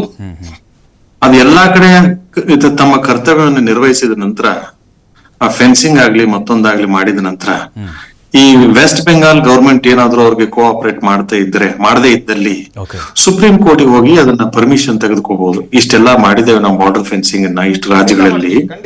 ಈ ರಾಜ್ಯಗಳಲ್ಲಿ ಅನುಕೂಲತೆ ಮಾಡ್ಕೊಡ್ತಾ ಇಲ್ಲ, ಅವ್ರಿಗೆ ಡೈರೆಕ್ಷನ್ ಕೊಡಿ. ಬಾರ್ಡರ್ ಸೆಕ್ಯೂರಿಟಿ ಇಶ್ಯೂ ಇದೆ ಅಥವಾ ದೇಶಕ್ಕೆ ಥ್ರೆಟ್ ಇದೆ, ನ್ಯಾಷನಲ್ ಸೆಕ್ಯೂರಿಟಿ ಇದೆ ಅಂತ ಹೇಳಿದ್ರೆ ಬೇರೆ ಕಡೆ ಎಲ್ಲ ಮಾಡಿದಾಗ, ಉದಾಹರಣೆಗಳು ಕಣ್ಣು ಮುಂದೆ ಇದ್ದಾಗ ಸುಪ್ರೀಂ ಕೋರ್ಟ್ ದೇಶದ ಹಿತಾಸಕ್ತಿ ಕಾಪಾಡುವಲ್ಲಿ ಅವ್ರಿಗೂ ಕೂಡ ನೆರವನ್ನ ಕೊಡುತ್ತೆ. ಬಟ್ ಆ ರಾಜ್ಯಗಳಲ್ಲೂ ಕೂಡ ಎಲ್ಲೂ ಇಲ್ಲಲ್ಲ. ನಾನು ಹೇಳ್ತಾ ಇರೋದು ಇಷ್ಟೇ, ಇದು ಒಂದೇ ಒಂದು ರಾಜ್ಯದ ಮೇಲೆ ಗೂಬೆ ಕೂಡ್ಸೋದಕ್ಕೆ, ನಾನು ವೆಸ್ಟ್ ಬೆಂಗಾಲ್ ಸರಿ ಅಂತ ನಾನು ಹೇಳ್ತಾ ಇಲ್ಲ, ಒಂದೇ ಒಂದು ಬಿಜೆಪಿ ಇತರೆ ಸರ್ಕಾರ ಇರುವಂತದ್ದು ಒಂದು ರಾಜ್ಯದ ಮೇಲೆ ಗೂಬೆ ಕೂಡಿಸೋದಕ್ಕಾಗಿ ಮಿಕ್ಕದ ಕಡೆಗೆಲ್ಲ ಆ ತಟ್ಟೆಯಲ್ಲಿ ಹೆಗ್ಗಣ ಬಿದ್ದಾಗ ಅದನ್ನ ಬಿಟ್ಟು ನಾವು ಬೇರೆ ಮಾತನಾಡೋದು ತಪ್ಪಾಗತ್ತೆ. ಮಾಡ್ಬೇಕು ಅಂದ್ರೆ ದೇಶದ ಹಿತಾಸಕ್ತಿಯಲ್ಲಿ ಎಲ್ಲಾ ಕಡೆನೂ ಮಾಡ್ಬೇಕು. ಅದನ್ನ ಬರೀ ವೆಸ್ಟ್ ಬೆಂಗಾಲ್ದಲ್ಲಿ ಮಾಡಿದ್ರೆ ಸಾಲದು ಅನ್ನೋದು ನನ್ನ ಅಭಿಪ್ರಾಯ. ಅಲ್ಲ, ರಾಜ್ಯ ಸರ್ಕಾರಗಳು ಕೂಡ ರಿಪೋರ್ಟ್ ಕೊಡ್ಬೇಕಲ್ವಾ ಸರ್? ಕೇಂದ್ರ ಸರ್ಕಾರಕ್ಕೆ ರಿಪೋರ್ಟ್ ಕೊಡ್ಬೇಕಲ್ಲ ಅಂತ, ಸಹಕಾರ ಕೊಡ್ಬೇಕಲ್ವಾ ಅಂತ. ಒಂದೇ ವಿಚಾರ ಹೇಳಿ ನಾನು ಮುಗಿಸ್ಬಿಡ್ತೇನೆ. ಇದು ಅವ್ರು ಸರಿ ಇವರು ತಪ್ಪು ಅಂತ ನಾವು ಹೇಳೋಕ್ಕಿಂತ ಇದು ಕೇಂದ್ರ ಮತ್ತು ರಾಜ್ಯ ಸರ್ಕಾರಕ್ಕೆ ಎರಡಕ್ಕೂ ಕೂಡ ಇಚ್ಛಾಶಕ್ತಿ ಬೇಕು. ಇದು ಕೊರತೆ ಕಾಣ್ತಾ ಇದೆ. ಒಂದು ಸಮನ್ವಯತೆ, ಅದು ಕೊರತೆ ಕಾಣ್ತಾ ಇದೆ. ಮೂರನೇದ್ದು ವೋಟ್ ಬ್ಯಾಂಕ್ ಅಂತ ಇವ್ರು ಮಾಡ್ಕೊಂಡಿದ್ದಾರೆ ಅಂತ ಅವ್ರು ಹೇಳೋದು, ಅವ್ರು ಮಾಡ್ಕೊಂಡಿದ್ದಾರೆ ಅಂತ ಇವ್ರು ಹೇಳೋದು. ಇದರಿಂದ ದೇಶದ ಸೆಕ್ಯೂರಿಟಿಗೆ ಬಹಳ ತೊಂದರೆ ಆಗ್ತಾ ಇದೆ. ಇದನ್ನ ಎರಡೂ ಪಕ್ಷದವರು, ಎರಡೂ ಸರ್ಕಾರದವರು ಅದನ್ನ ಗಮನಿಸಬೇಕು. ಇದು ಮೂರನೇದ್ದು. ಇದು ಬರೇ ಸರ್ಕಾರದ ಜವಾಬ್ದಾರಿ ಅಲ್ಲ, ಜನಸಾಮಾನ್ಯರ ಜನಪ್ರತಿನಿಧಿಗಳದ್ದು ಮತ್ತು ಪ್ರಜೆಗಳದ್ದು ಕೂಡ ಜವಾಬ್ದಾರಿ ಇರ್ತದೆ. ಈ ಸಂದರ್ಭಗಳಲ್ಲಿ ಕೆಲವೊಬ್ರು ಏನೋ ಎಚ್ಚೆತ್ಕೊಂಡು ಸರ್ಕಾರದ ಗಮನಕ್ಕೆ ತರಬೇಕು ಅಂತ ಏನಂದಿದ್ದಾರೆ, ಅದು ಅವರ ಸೇವೆಯನ್ನ ನಾವು ಶ್ಲಾಘನೆ ಮಾಡಬೇಕು. ಬಟ್ ಅವರು ಕಾರ್ಯಪ್ರವೃತ್ತರಾಗಿರೋ ರೀತಿ, ಕಾರ್ಯವೈಖರಿ ಏನಿದೆ ಕಾನೂನಾತ್ಮಕವಾಗಿ ಇಲ್ಲ, ಅದನ್ನ ಸರಿಯಾದ ರೂಪದಲ್ಲಿ ಮಾಡಿದ್ರೆ ಅವ್ರಿಗೂ ಕೂಡ ನಾವು ಶ್ಲಾಘನೆ ನೀಡಬಹುದು ಅಂತ ನನ್ನ ಅಭಿಪ್ರಾಯ. ಇದು ದೇಶದ ಹಿತಾಸಕ್ತಿಯೇ ಅದರ ಎಲ್ಲರ ಆದ್ಯ ಕರ್ತವ್ಯ. ದೇಶವನ್ನ ರಕ್ಷಣೆ ಮಾಡೋದು ಎಲ್ಲರ ಆದ್ಯ ಕರ್ತವ್ಯ. ಅದರಲ್ಲಿ ಅಧಿಕಾರಿನೇ ಇರಬೇಕು, ಸರ್ಕಾರದಲ್ಲೇ ಇರಬೇಕು ಅಂತ ಏನಿಲ್ಲ, ಪ್ರತಿಯೊಬ್ಬ ಪ್ರಜೆ ಕರ್ತವ್ಯ ಅದು. ಆದ್ರೆ ಅದು ಕರ್ತವ್ಯವನ್ನು ನಿರ್ವಹಿಸೋದಕ್ಕೆ ಒಂದು ಕಾನೂನಾತ್ಮಕವಾದ ರೀತಿ ಇದೆ, ಪದ್ಧತಿ ಇದೆ, ಪ್ರಕ್ರಿಯೆ ಇದೆ. ಆ ರೀತಿ ನಡೆದುಕೊಂಡ್ರು ಎಲ್ಲರೂ ಉತ್ತಮ ಅಂತ ನನ್ನ ಅಭಿಪ್ರಾಯ. ಇಷ್ಟ ಹೇಳಿ ನಾನು ಇವತ್ತಿನ ಮಾತು ಮುಗಿಸ್ತೇನೆ. Yes thank you Sanket Hengi sir, ನಮ್ಮ ಡಿಬೇಟ್ ಅಲ್ಲಿ ಭಾಗಿಯಾಗಿದ್ದಕ್ಕೆ ನಿಮ್ಗೆ. ಅಲ್ಲ ದಿನೇಶ್ ಸರ್, ಈಗ ನನ್ಗೊಂದು ಅನುಮಾನ ಇರೋದು, ಈ ರಾಜಕಾರಣಿಗಳು ಎಲ್ಲ ಪಕ್ಷದವರು ಒಂದು ಏಜೆಂಟ್ರ ಮೂಲಕ ಏನೋ ಒಂದು ಕೆಲಸದ ನೆಪ ಹೇಳ್ಕೊಂಡು ಕರೆಸ್ಕೊಳ್ತಿದ್ದಾರೆ ಅಂತ ಒಂದು ಗುಮಾನಿ ಇದೆ ಸರ್. ಇವತ್ತು ಏನಾಗುತ್ತೆ ಅಂದರೆ, ಪ್ರತಿ ರೈಲ್ವೆ ಸ್ಟೇಷನಲ್ಲಿ ಬೆಳಗ್ಗೆ ಒಬ್ಬ ಏಜೆಂಟ್ ನಿಂತಿರ್ತಾನೆ. ಯಾವ್ಯಾವ ಸ್ಟೇಟಿಂದ ಬರ್ತಾರೆ, ಯಾರ್ಯಾರು ಬರ್ತಾರೆ, ಅವ್ರನ್ನ ಫಸ್ಟು ಯಾರೇ ಬೆಂಗಳೂರಿಗೆ ಬಂದವ್ರೆ ಮೇಜರ್ ಸಿಟಿಗೆ, ಅವ್ರಿಗೆ ಉಳ್ಕೊಳ್ಳೋದು ಜಾಗ, ಊಟ ತಿಂಡಿ ವ್ಯವಸ್ಥೆ ಮೇಜರು. ಇವ್ರಿಷ್ಟನ್ನ ಕರ್ಕೊಂಡೋಗಿ ಬಿಡೋದೆ ಹೋಟೆಲ್ಗಳಿಗೆ.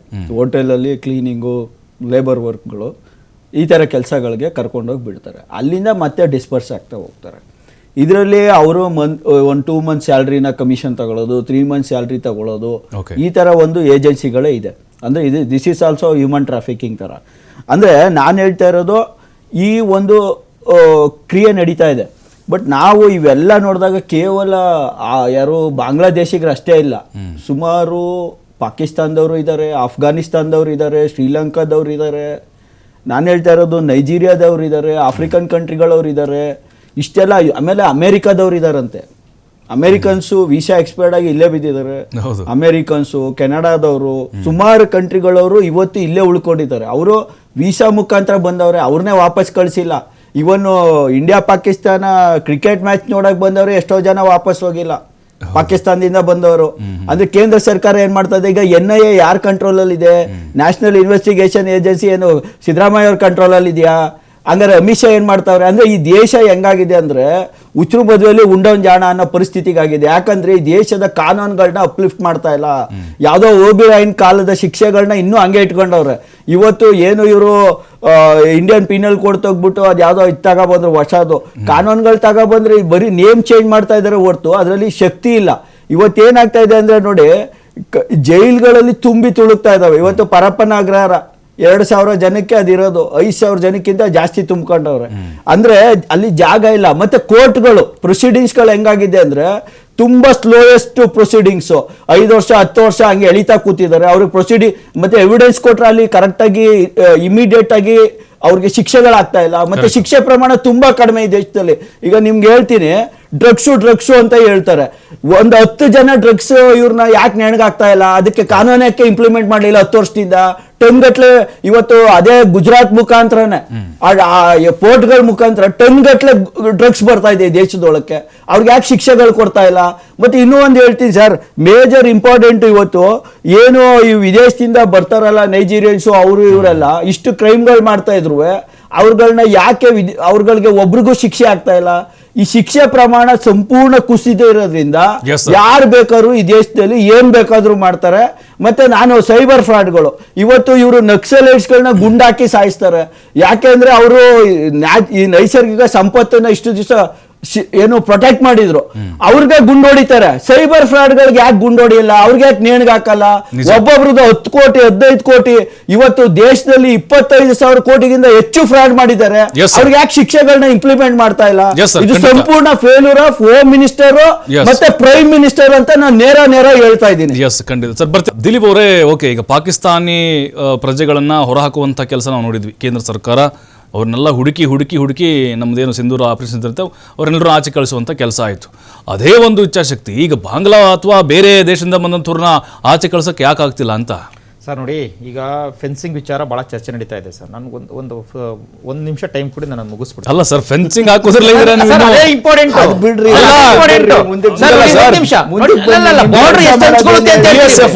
ನಿಮಿಷ ಸರ್, ನನ್ನ ಸ್ಟ್ಯಾಂಡ್ ಅನ್ನು ನೀವು ತಗೊಬೇಕು ದಯಮಾಡಿ.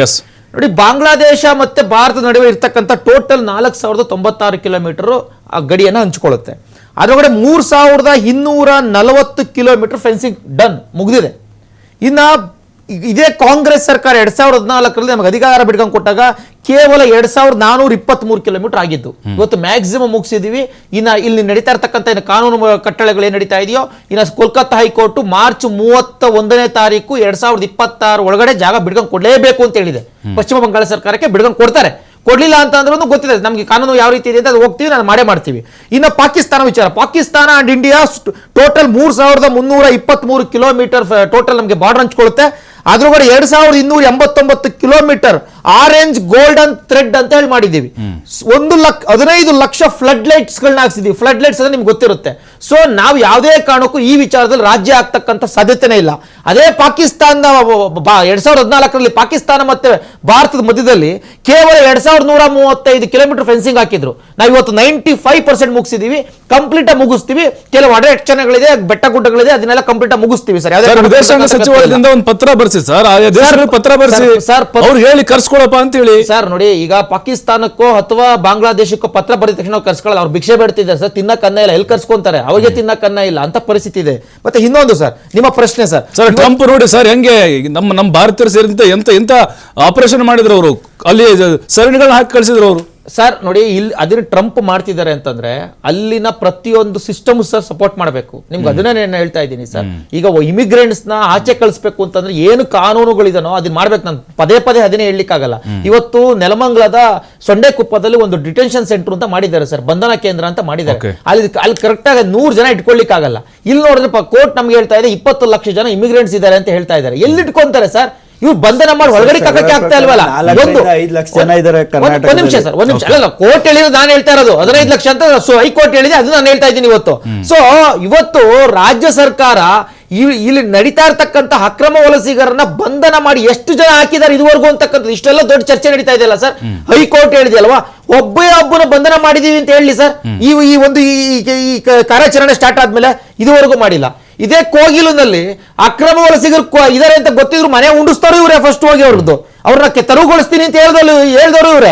ಅದಾದ್ಮೇಲೆ ಅವ್ರಿಗೆ ಮನೆ ಕೊಡ್ತೀವಿ ಅಂತ ಅನೌನ್ಸ್ ಮಾಡಿದವರು ಇವರೇ. ಅದರೊಳಗೆ ಆಲ್ರೆಡಿ 26 ಜನಕ್ಕೆ ಕೊಟ್ಟಿದ್ದಾರೆ.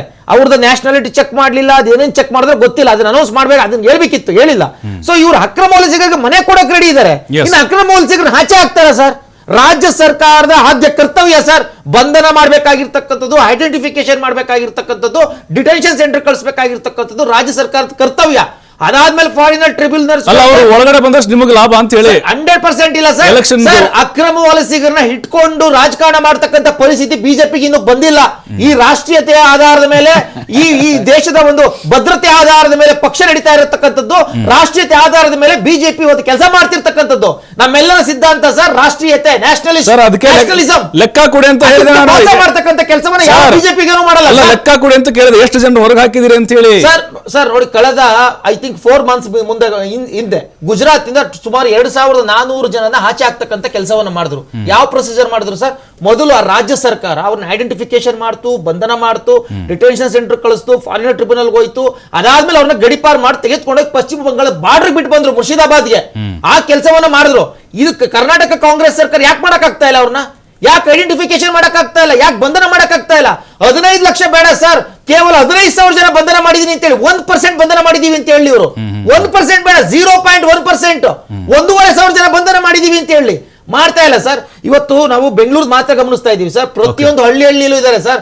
ಕಾಫಿ ತೋಟದಲ್ಲಿ ಕೆಲಸ ಮಾಡ್ತಾ ಇರ್ತಕ್ಕಂಥದ್ದು ಅವರು, ಚಿಕ್ಕಮಂಗ್ಳೂರು ಸೈಡ್ ನಲ್ಲಿ ತೆಂಗಿನ ತೋಟಗಳಲ್ಲಿ ಕೆಲಸ ಮಾಡ್ತಿರ್ತಕ್ಕಂಥದ್ದು ಅವರು, ಪ್ರತಿಯೊಂದು ತೋಟದಲ್ಲಿ ಕೆಲಸ ಮಾಡ್ತಿದ್ದಾರೆ. ಅವ್ರ ನಾಳಿಕೆ ಇವತ್ತು ಹಳ್ಳಿ ಕಡೆ ಟೈಲ್ಸ್ ಕೆಲಸ, ಗ್ರಾನೈಟ್ಸ್ ಕೆಲಸ, ಮನೆ ಕಟ್ಟ ಕೆಲಸ, ಪ್ಲಾಸ್ಟಿಕ್ ಕೆಲಸ, ಇಡೀ ಕರ್ನಾಟಕದ ಕೆಲಸವನ್ನ ಕಿತ್ಕೊಂತಾ ಇದ್ದಾರೆ. ಲೋಕಲ್ ಕೆಲಸಗಳನ್ನ, ಫರ್ನಿಚರ್ ಕೆಲಸಗಳನ್ನ ಲೋಕಲ್ ಮಾಡ್ತಾ ಇದ್ರು, ಯಾರೋ ಒಬ್ಬ ಮಾಡ್ತಾ ಇದ್ರು, ಅದನ್ನೆಲ್ಲ ಕಿತ್ಕೊಳ್ತಾ ಇದ್ರು. ಇವತ್ತು ಅವ್ರು ಬಂದು ಅವ್ರನ್ನ ಓಡಿಸ್ಲಿಲ್ಲ ಅಂತಂದ್ರೆ ಕರ್ನಾಟಕದ ಜನರಿಗೆ ಉಳುಗಾಲ ಇಲ್ಲ. ಕರ್ನಾಟಕ ಜನ ಅವರಿಂದ ಇವತ್ತು ಅವ್ರನ್ನ ಕೆಲಸಗಳನ್ನ ಕಿತ್ಕೊಳ್ತಾ ಇದ್ದಾರೆ. ಯುಪಿ ಬಿಹಾರ್ ಅಲ್ಲ ಸರ್, ಯುಪಿ ಬಿಹಾರ್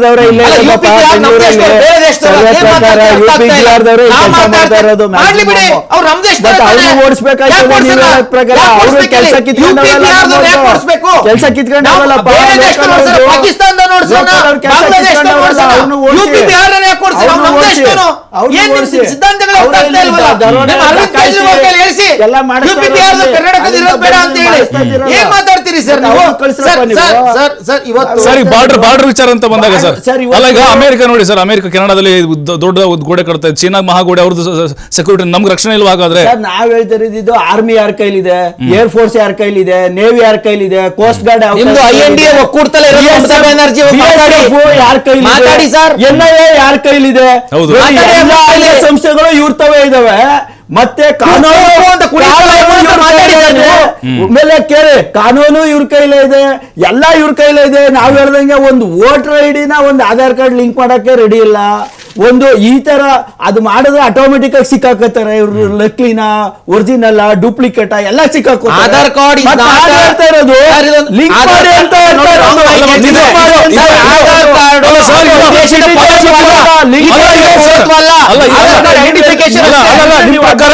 ಅಲ್ಲ ಸರ್, ನಿಮ್ ಪ್ರಕಾರ ಬಿಜೆಪಿ ಡೋಂಗಿತನ ಎಲ್ಲ ಸತ್ಯಶೋಧನಾ ಕಮಿಟಿ ಅಂತ ಮಾಡ್ತಾರೆ. ಸತ್ಯಶೋಧನಾ ಕಮಿಟಿ ಅಂತ ಮಾಡ್ತಾರೆ. Defence minister weakest, defence minister weakest, home minister weakest, prime minister.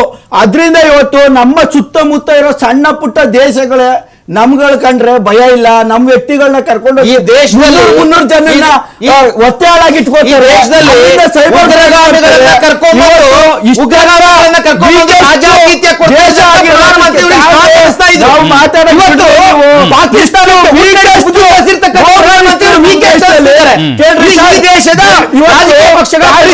ಇವತ್ತು ಮಧ್ಯಪ್ರದೇಶ, ಉತ್ತರ ಪ್ರದೇಶ, ಡೆಲ್ಲಿ, ಹರಿಯಾಣ ಇಂತ ಕಡೆ 8.5 ಲಕ್ಷ ಫೇಕ್ ಅಕೌಂಟ್ ಮಾಡೋರು ಬರೀ 700 ಬ್ಯಾಂಕ್ ಅಲ್ಲಿ. ಅದರಲ್ಲಿ ಇನ್ಕ್ಲೂಡಿಂಗ್ ಮ್ಯಾನೇಜರ್ಸ್ ಸೇರ್ಕೊಂಡವ್ರೆ. ಸೈಬರ್ ಮಿಗ್ರೆಂಟ್ಸ್ ಮಾತಾಡಿ ಸರ್, ನೀವು ಏನು ಆಕ್ಷನ್ ತಗೊಂಡಿದ್ದೀರಾ? ಇವತ್ತು ನಾನು ಹೇಳ್ತಾ ಇರೋದು cyber fraud is biggest threat in India. ನಿಮ್ಗೆ ಇವ್ರಿಗಿಂತ ಜಾಸ್ತಿ ಥ್ರೆಟ್ ಇರೋದೇನಿದೆ ಸೈಬರ್. ಆಮೇಲೆ ಇವತ್ತು ನೀವು ನೋಡಿದಂಗೆ ಆನ್ಲೈನ್ ಗೇಮಿಂಗ್ ನಿಲ್ಲಿಸ್ದು ಅಂದ್ರು. ಫಾರಿನ್ ಆನ್ಲೈನ್ ಗೇಮಿಂಗ್ ಅಲ್ಲಿ ನೋಡ್ಕೊಂಡು ಮಕ್ಕಳು ಮಾಡಿ ಮೇಲಿಂದ ಬಿದ್ದು ಸಾಯ್ತಾವ್ರೆ. ಅಲ್ಲಿಗೆ ನಿಮ್ಮ ಇನ್ಫಾರ್ಮೇಶನ್ ಟೆಲಿಕಮ್ಯುನಿಕೇಶನ್ ಕಳ್ಳಕ್ಕೆ ತಿಂತವ್ರ. ನಾನು ಹೇಳಿದ್ದು ಇವತ್ತು ಮೋದಿ ಒಬ್ರು ಹೆಸರೇ ತೋರಿಸ್ಕೊತಾರೆ, ಅವ್ರಿಗೆ ಆಹಾರ, ಅವ್ರಿಗೆ ಪೂಜೆ ಎಲ್ಲಾ ಮಾಡ್ಕೊ ಕೂತವ್ರೆ ಹೊರ್ತು ಬೇರೆ ಯಾವ ಮಂತ್ರಿಗಳು ಏನೂ ಕೆಲಸ ಮಾಡ್ತಾ ಇಲ್ಲ. ಒಂದು ಡಮ್ಮಿ ಅಷ್ಟು ಸೆಂಟ್ರಲ್ ಗೌರ್ಮೆಂಟ್ ಅಂತ ನಾನು ಹೇಳ್ತಾ ಇದ್ದೀನಿ. ಇದರಿಂದ ದೇಶ ಇವ್ರ ಕೈಲಿದೆ. ಇವರೇ ಬಂದು ಹಿಡ್ಕೊಂಡು ಹೋಗ್ಲಿ, ಇವರೇ ಬಂದು ಅರೆಸ್ಟ್ ಮಾಡ್ಲಿ, ಎಲ್ಲಾ ರಾಜ್ಯಕ್ಕೂ ನುಗ್ಗಕ್ ಪರ್ಮಿಷನ್ ಇದೆ. ಟೆರರಿಸ್ಟ್ ಅಂತ ಕನ್ಸಿಡರ್ ಮಾಡಿ ಇರಿ. ತಗೊಂಡೋಗ್ ತುಂಬ್ರಿ. ಅದೇ ಒಬ್ಬ ಟ್ರಂಪ್ ಇರೋ ಒಂದು 10% ತಾಕತ್ತಕ್ಕೆ ನಿಮ್ ಮೋದಿಗಿಲ್ಲ ಅಂತ ನಾನು ಕೇಳ್ತಾ ಇದ್ದೀನಿ. ಮಾಡ್ಬೋದಲ್ಲ ಸರ್ ಅದು ರಾಜಕೀಯ ಪಕ್ಷಗಳಿಗೆ ಅಲ್ಲ. ಆಪರೇಷನ್ ಸಿಂಧೂರ ನಾವು ಮಾಡಿದ್ವಿ, ನಮ್ಗೆ ಹೆಮ್ಮೆ ಇದೆ. ಓಕೆ, ಅದೇ ತರ ಕಾರ್ಯಾಚರಣೆ ಮಾಡಿ ಉತ್ತರ ಕೊಡ್ತೀನಿ ಸರ್. ನೋಡಿ, ಈ ದೇಶದ ದೇಶದ ರಾಜಕೀಯ ಪಕ್ಷಗಳಿಗೆ ಟ್ರಂಪ್ ಜಪ ಮಾಡಲಿಲ್ಲ ಅಂದ್ರೆ ಅವ್ರಿಗೆ ನಿದ್ದೆ ಬರಲ್ಲ ಅಂತ ಚೆನ್ನಾಗಿ ಗೊತ್ತಿದೆ. ಒಂದು ಸರ್. ಮತ್ತೊಂದು, ಇವತ್ತು ನಾವು ಈ ದೇಶದಲ್ಲಿ ಏನೇ ಮಾಡಿದ್ರು ಸಂವಿಧಾನಾತ್ಮಕವಾಗಿ ಮಾಡಬೇಕು. ಹೋಗ್ಬಿಡಿ, ನುಗ್ಬಿಡಿ, ಹೊಡೆದ್ಬಿಡಿ ಆಗಲ್ಲ ಸರ್. ಈ ದೇಶದಲ್ಲಿ 150 ಕೋಟಿ ಜನಸಂಖ್ಯೆ ಇದ್ದೀವಿ ಸರ್. ಕೇವಲ ಒಂದೇ ಒಂದು ಸಿಎಎ ಕಾಯ್ದೆ ಅಂತ ಹೇಳಿ ಜಾರಿಗೆ ತಗೊಂಡ್ಬಂದಿದ್ಕೆ ಈ ದೇಶದ ವಿರೋಧ ಪಕ್ಷಗಳು ಎಷ್ಟು ಜನ ಸಾವಿಗೀಡಾಗಕ್ಕೆ ಹಿಂಸಾಚಾರಕ್ಕೆ ಕಾರಣ ಆದ್ರು ಅಂತಕ್ಕಂಥದ್ದು ಇಡೀ ದೇಶಕ್ಕೆ ಗೊತ್ತಿಲ್ಲ. ಇದೇ ಆಮ್ ಆದ್ಮಿ ಪಾರ್ಟಿ ದೆಹಲಿನಲ್ಲಿ ಸಿಎಎ ವಿರೋಧಿ ಹೋರಾಟದಲ್ಲಿ ಪಾಲ್ಗೊಂಡು ಸುಮಾರು 200 ಜನ ಸಾವಿಗೀಡಾದ್ರು. ಅವತ್ತು ಅವ್ರಿಗೆ ಗೊತ್ತಿರ್ಲಿಲ್ವಾ ಆಮ್ ಆದ್ಮಿ ಅವರಿಗೆ ಸಿಎಎ ಅಂತಕ್ಕಂಥದ್ದು ಬೇರೆ ದೇಶದಲ್ಲಿ ಇರ್ತಕ್ಕಂಥ ಯಾರು ಧರ್ಮದ ವಿಚಾರದಲ್ಲಿ ದೌರ್ಜನ್ಯಕ್ಕೊಳಗಾಗಿದ್ದಾರೋ ಅವ್ರಿಗೆ ಇಲ್ಲಿ ಪೌರತ್ವವನ್ನು ಕೊಡ್ತಕ್ಕಂಥ ಕೆಲಸ ಮಾಡ್ತಾ ಇರ್ತಕ್ಕಂಥದ್ದು ಎಕ್ಸ್ಪ್ಲೇನ್ ಮಾಡ್ತಕ್ಕಂಥದ್ದು ಇವ್ರಿಗೆ ಗೊತ್ತಿರಲ್ವ ಆಮ್ ಆದ್ಮಿ ಅವ್ರಿಗೆ? ಸರ್, ಈ ದೇಶದಲ್ಲಿ ರಾಜಕೀಯ ಬೇಳೆಕಾಳು ಬೇಯಿಸ್ಕೊಬೇಕಷ್ಟೇ ಅವ್ರಿಗೆ. ಮುಸಲ್ಮಾನ್ ತುಷ್ಟೀಕರಣ ಕಾಂಗ್ರೆಸ್ ಬೇಕಾಗಿರೋದೇ, ಆಮ್ ಆದ್ಮಿ ಬೇಕಾಗಿರೋದೇ.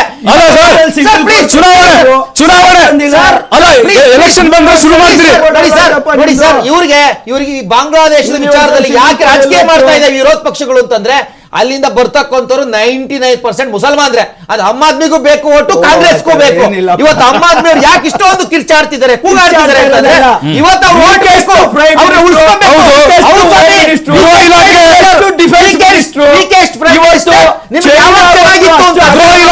ಯಾವಾಗ ಚೆನ್ನಾಗಿತ್ತು ಅಂತಂದ್ರೆ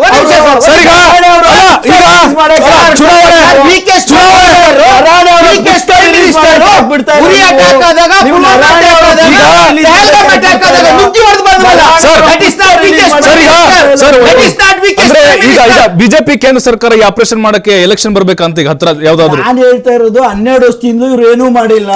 ಇವ್ರಿಗೆ ಏನಂದ್ರೆ ಅವ್ರು ಬಂದ್ರೆ ಮಾತಾಡಿ ಜೀವನ ಮಾಡೋದು ಅಷ್ಟೇ ಆಗಿದೆ. ಇವತ್ತು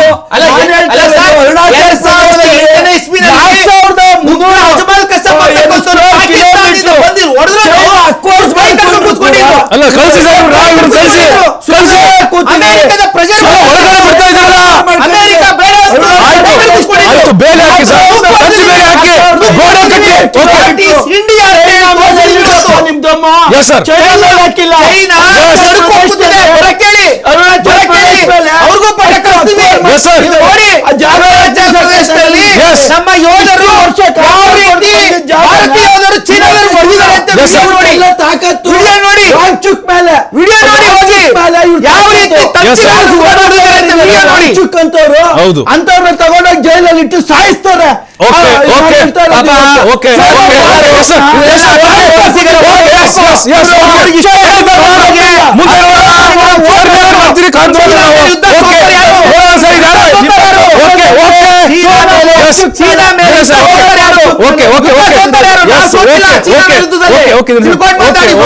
ಥ್ಯಾಂಕ್ ಯು ದಿಲೀಪ್ ಅವ್ರ. ನಿಮಗೂ ಕೂಡ ನಾವು ನೋಡ್ತಾ ಇದ್ದೀವಿ ಇಲ್ಲಿ ರಾಜ್ಯ ಸರ್ಕಾರದ ಜವಾಬ್ದಾರಿ ಎಷ್ಟಿದೆಯೋ ಕೇಂದ್ರ ಗೃಹ ಇಲಾಖೆದು ಕೂಡ ಅಷ್ಟೇ ಇದೆ.